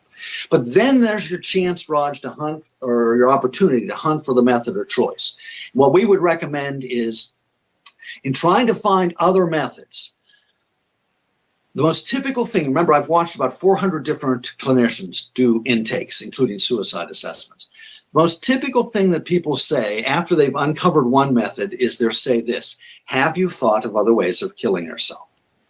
There's nothing wrong with that question, but I got to tell you, there's an interviewing technique developed by sex researchers called gentle assumption.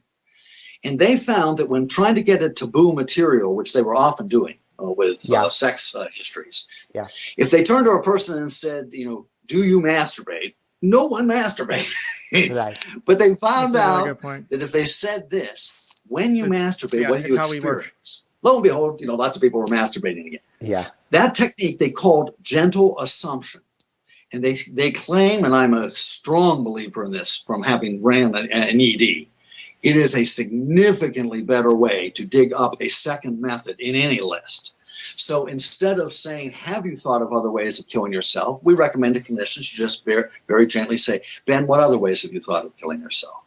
And it is surprising what this digs up. That small difference, makes a big difference. But big phrasing, the way potentially life-saving does have a right.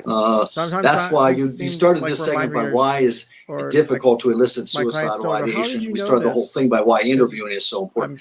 We're seeing there's the 9-blade versus the 8-blade again. Yeah. But watch this technique.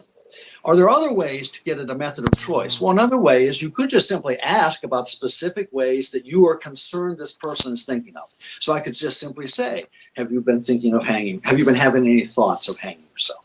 Or I could say, have you been having any thoughts of shooting yourself? That specific style of behavioral instant is called a denial of the specific, because the person has to actually, if they're going to lie, they literally got to lie. No, I haven't been thinking of shooting myself, even though they've been thinking. And that gives you a chance to see the nonverbal hesitancy that the guy is withholding. Now, I'm going to give you a very specific interviewing strategy now, or excuse me, an interviewing principle. If you're hunting for a method of choice, we suggest beginning by a gentle assumption. What other ways have you thought of killing yourself? If you pull a negative, they deny any other way, and you don't believe them, consider using a denial of the specific about what you are concerned they are withholding from you. Right. I'm going to give you a perfect example of this. Many of you work with vets who are viewers. Vets come back from Iraq, lost both of their legs and an IED. Clearly has PTSD, depressed as well, might even have TBI. Bottom line is, you're working with this vet. He doesn't look too hot as far as how he's doing. You engage him very well. You turn to him. You use a shame attenuation. You say, with everything you've been going through, Ben, since you've been back from the war front, give me an idea of if you might have been having any thoughts of killing yourself. And he actually says, yeah, I've had some thoughts of doing it. You say, what have you thought of doing? And the vet describes overdosing. Maybe he took 10 aspirins like we described before, 15. Yeah. Then you're going to hunt for that method of choice, and you say, what other ways have you thought of killing yourself? And the vet says, I haven't thought of anything really. Don't worry about it. Everything's going to be just fine. Everything's okay. And you're sitting there and you're going, I don't believe this. Yeah. So you turn to them and you go, he said, if I use a general assumption, I pull a negative, what do I do? And I look the vet in the eye and I just say, geez, Jim, I'm just curious. Have you been having any thoughts of maybe shooting yourself? Even a fleeting thought of doing it. And he goes, well, I thought of it. And I go, well, do you still have a gun at home? He goes, well, I still got a gun at home. And I said, have you ever gotten the gun out while you're having thoughts of shooting yourself? He goes, yeah, I might have done that. And boom, you're in. Yeah. I think you just potentially saved that vet's life because you knew what a general assumption was, you knew what a denial of the specific was, like a surgeon would, and you knew a principle. Use a gentle assumption, pull a negative and you don't believe it, ask about something specifically that you think they might be hiding. What vet who's that serious about killing themselves, it hasn't even crossed their mind of shooting themselves? Pretty rare. So that's why I didn't believe them. Right. Very nice. Anyway, very these nice. are the kinds of things I like to talk about in the book. Right. Very nice. So gentle assumption means you kind of assume that the person has those thoughts. Instead of saying, have you had any thoughts? You say, what kind of thoughts have you had? That would be gentle assumption. It's just simply, what other, a place that we find it very useful, in fact, this would be a nice bridge to your next segment, because you said you want to see where these techniques are used in other ways. Here's another place where gentle assumption I find very useful. I used to be a dual diagnosis specialist. So most of my patients had concurrent substance abuse. If you're trying to uncover what substances a person's used, and they told you they've used, smoke a lot of dope or marijuana, and you turn to them and you say, have you tried any other street drugs? They might go, no. If you say, what other street drugs have you ever tried? Right. Then they tell you about the other. That's what the gentle assumption means. Great. So in the next video, Dr. Che, I would like to ask you about the use of validity techniques in situations other than suicide assessment. All right, so that was the end of the suicide. There's a few more parts to that go more into the psychiatric interviewing stuff, but that was the end of the specifics on suicide assessment. So between that, the role play, see how even in a conversation, even while we're doing an assessment, we think we're doing our job. We might end up doing something, like you said, like a crisis management. You're doing crisis therapy because you got some information and you're trying to do something with it, even though you're supposed to be doing an assessment. And while you're kind of doing part of your job, you could still end up not doing the things the way that need to be done to help truly do the work right. Hence why, in that example, someone could end up leaving your office doing great. Like with the role play, you left my office doing better. You can still go to school tomorrow and kill yourself. why you have to walk a lot of lines and get a lot of information. The reason you left the office is because you showed intent to want to do better. You put in resources. I didn't feel there was an imminence. Had the situation changed, had the answers been different, it could have been a different situation. So, but it's a really fun job. I highly recommend, if people like this kind of stuff, give it a look into it. So you can teach with a master's degree. So you only need a master's degree, and then you get licensed in your state. There's several different fields you can go in. There's several different master's programs you can go into. You can't get your doctorate or PhD, but if you want to do it quickly, if you already have a bachelor's, you can generally jump into your program full time and get out. And they'll teach you pretty much all you need to do it. You don't need like a social work or psychology background generally. You can come from another field and do it if you've already got a bachelor's. So it makes it a bit harder if you don't understand some of the foundational stuff, but it's doable. So we're always looking for good therapists. Always need good therapists. Coming to counsel tell you the same thing as well. But that's going to wrap up the show. I've got some stuff I got to get working on. Thank you again for volunteering. That was fun. It was stressful a bit for a moment, but it was fun. Yeah. I forgot a couple points. It was a role play. I was treating it like it was serious. Like, you said treat it like an actual therapy session and be in character. And you did absolutely everything I asked you to do. So good job. So that's what I wanted. I wanted to be invested in it. I was, because I knew that if I was invested in it, I'd do it right. Mm-hmm. No different than if someone sitting across the table from me or my desk, whatever. So that's the reason I wanted it like that. So in Washington State, you can do case management or a counselor with a public health degree with a bachelor's, or a counselor with public health with a bachelor's degree. So yeah, there are ways to do it. Different states have different things. I know a bit about some of the states' licensing requirements. If you have questions, ask me. It can be sometimes difficult to find more specifics on it. I'd be happy to help. I'll always help someone if they want to get into the field, try to get into the field, because we definitely need good people. So before we go, I have a question. Yes. Do you have a flip phone, and do you walk around Florida filming weird ass shit with your flip phone? And wear socks or sandals, yes. Absolutely. That fucking video I sent you was hilarious. That dude is hilarious. Fuck. What video? I sent you that. Like I pinged you on Discord with that. In general YouTube. or in a DM? No, in one of the Discords you're in. I don't remember which. It's like, is this what Florida's really like? And you're like, yep. Oh yeah, I think that was the other day. Yeah, that's what it's like. So, but thank you everyone for showing up, participating. It was fun. I've got a few funny ass ideas for streams coming up. For those who are in the Discord, they saw what was potentially going to be the day if Drexel had showed up. If I can get him to show up for a stream, we're going to do a really, really fun stream, which I did some more digging into the person who wrote the article that we'll be reviewing. Interesting guy. He's actually not like what you would think from a title of an article like that. So he's actually kind of based. So I was surprised. I was a little surprised when I did my digging. So that'll be fun to do if we ever get to that stream. So I look forward to that stream because it's actually going to be an interesting stream, I think. But generally, I could like just I see said, just shaking his head the whole damn time. I know it'll be great, but I think it actually has some points from both sides because the guy's actually really good at what he does. From what I was looking up, I was watching an old C-SPAN interview from the guy in the '90s or something, like, or the 2000s. Like the guy is really good at what he does. Like even though you can shit on the title of the article and stuff, the article itself isn't, I think, the worst. And I think he's getting some really good research talking about the way racism impacts crime, or the way crime impacts the way we deal with things, and how African Americans and blacks in the country. And it's very well balanced. I will say that from what I was seeing, he seems very well balanced on both the left and the right on how he handles things, which I can give props to. So, but hopefully we'll get to that stream one day. I got to get with Drexel to get scheduling done at some point. We might have to do a non-Sunday stream for that. But for today, what's that? Might have to get with his handler. Yeah. I was texting Drex. He's working all day today. I think was why he couldn't do it today. So yeah. This was a like impromptu idea. So it kind of worked out. I had another idea too. I'm still not sure if I want to do because I don't want to cause more drama. That's a potential option for a fun stream.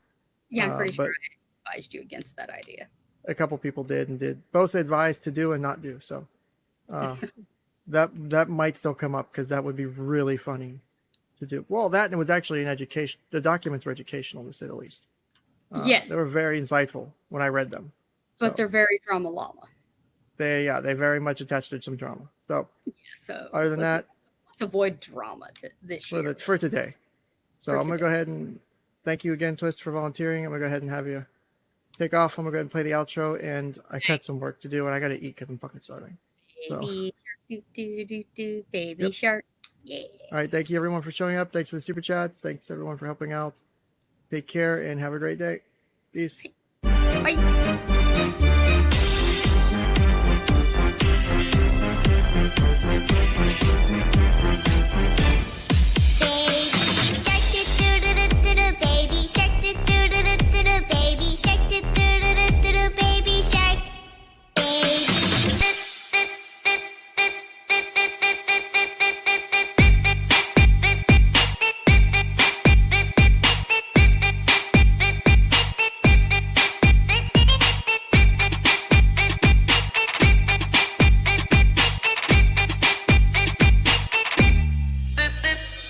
Buy it, use it, break it, fix it, crash it, change it, melt, upgrade it, chart it, point it, zoom it, press it, snap it, work it, quick erase it, slide it, get it, fix it, There is something you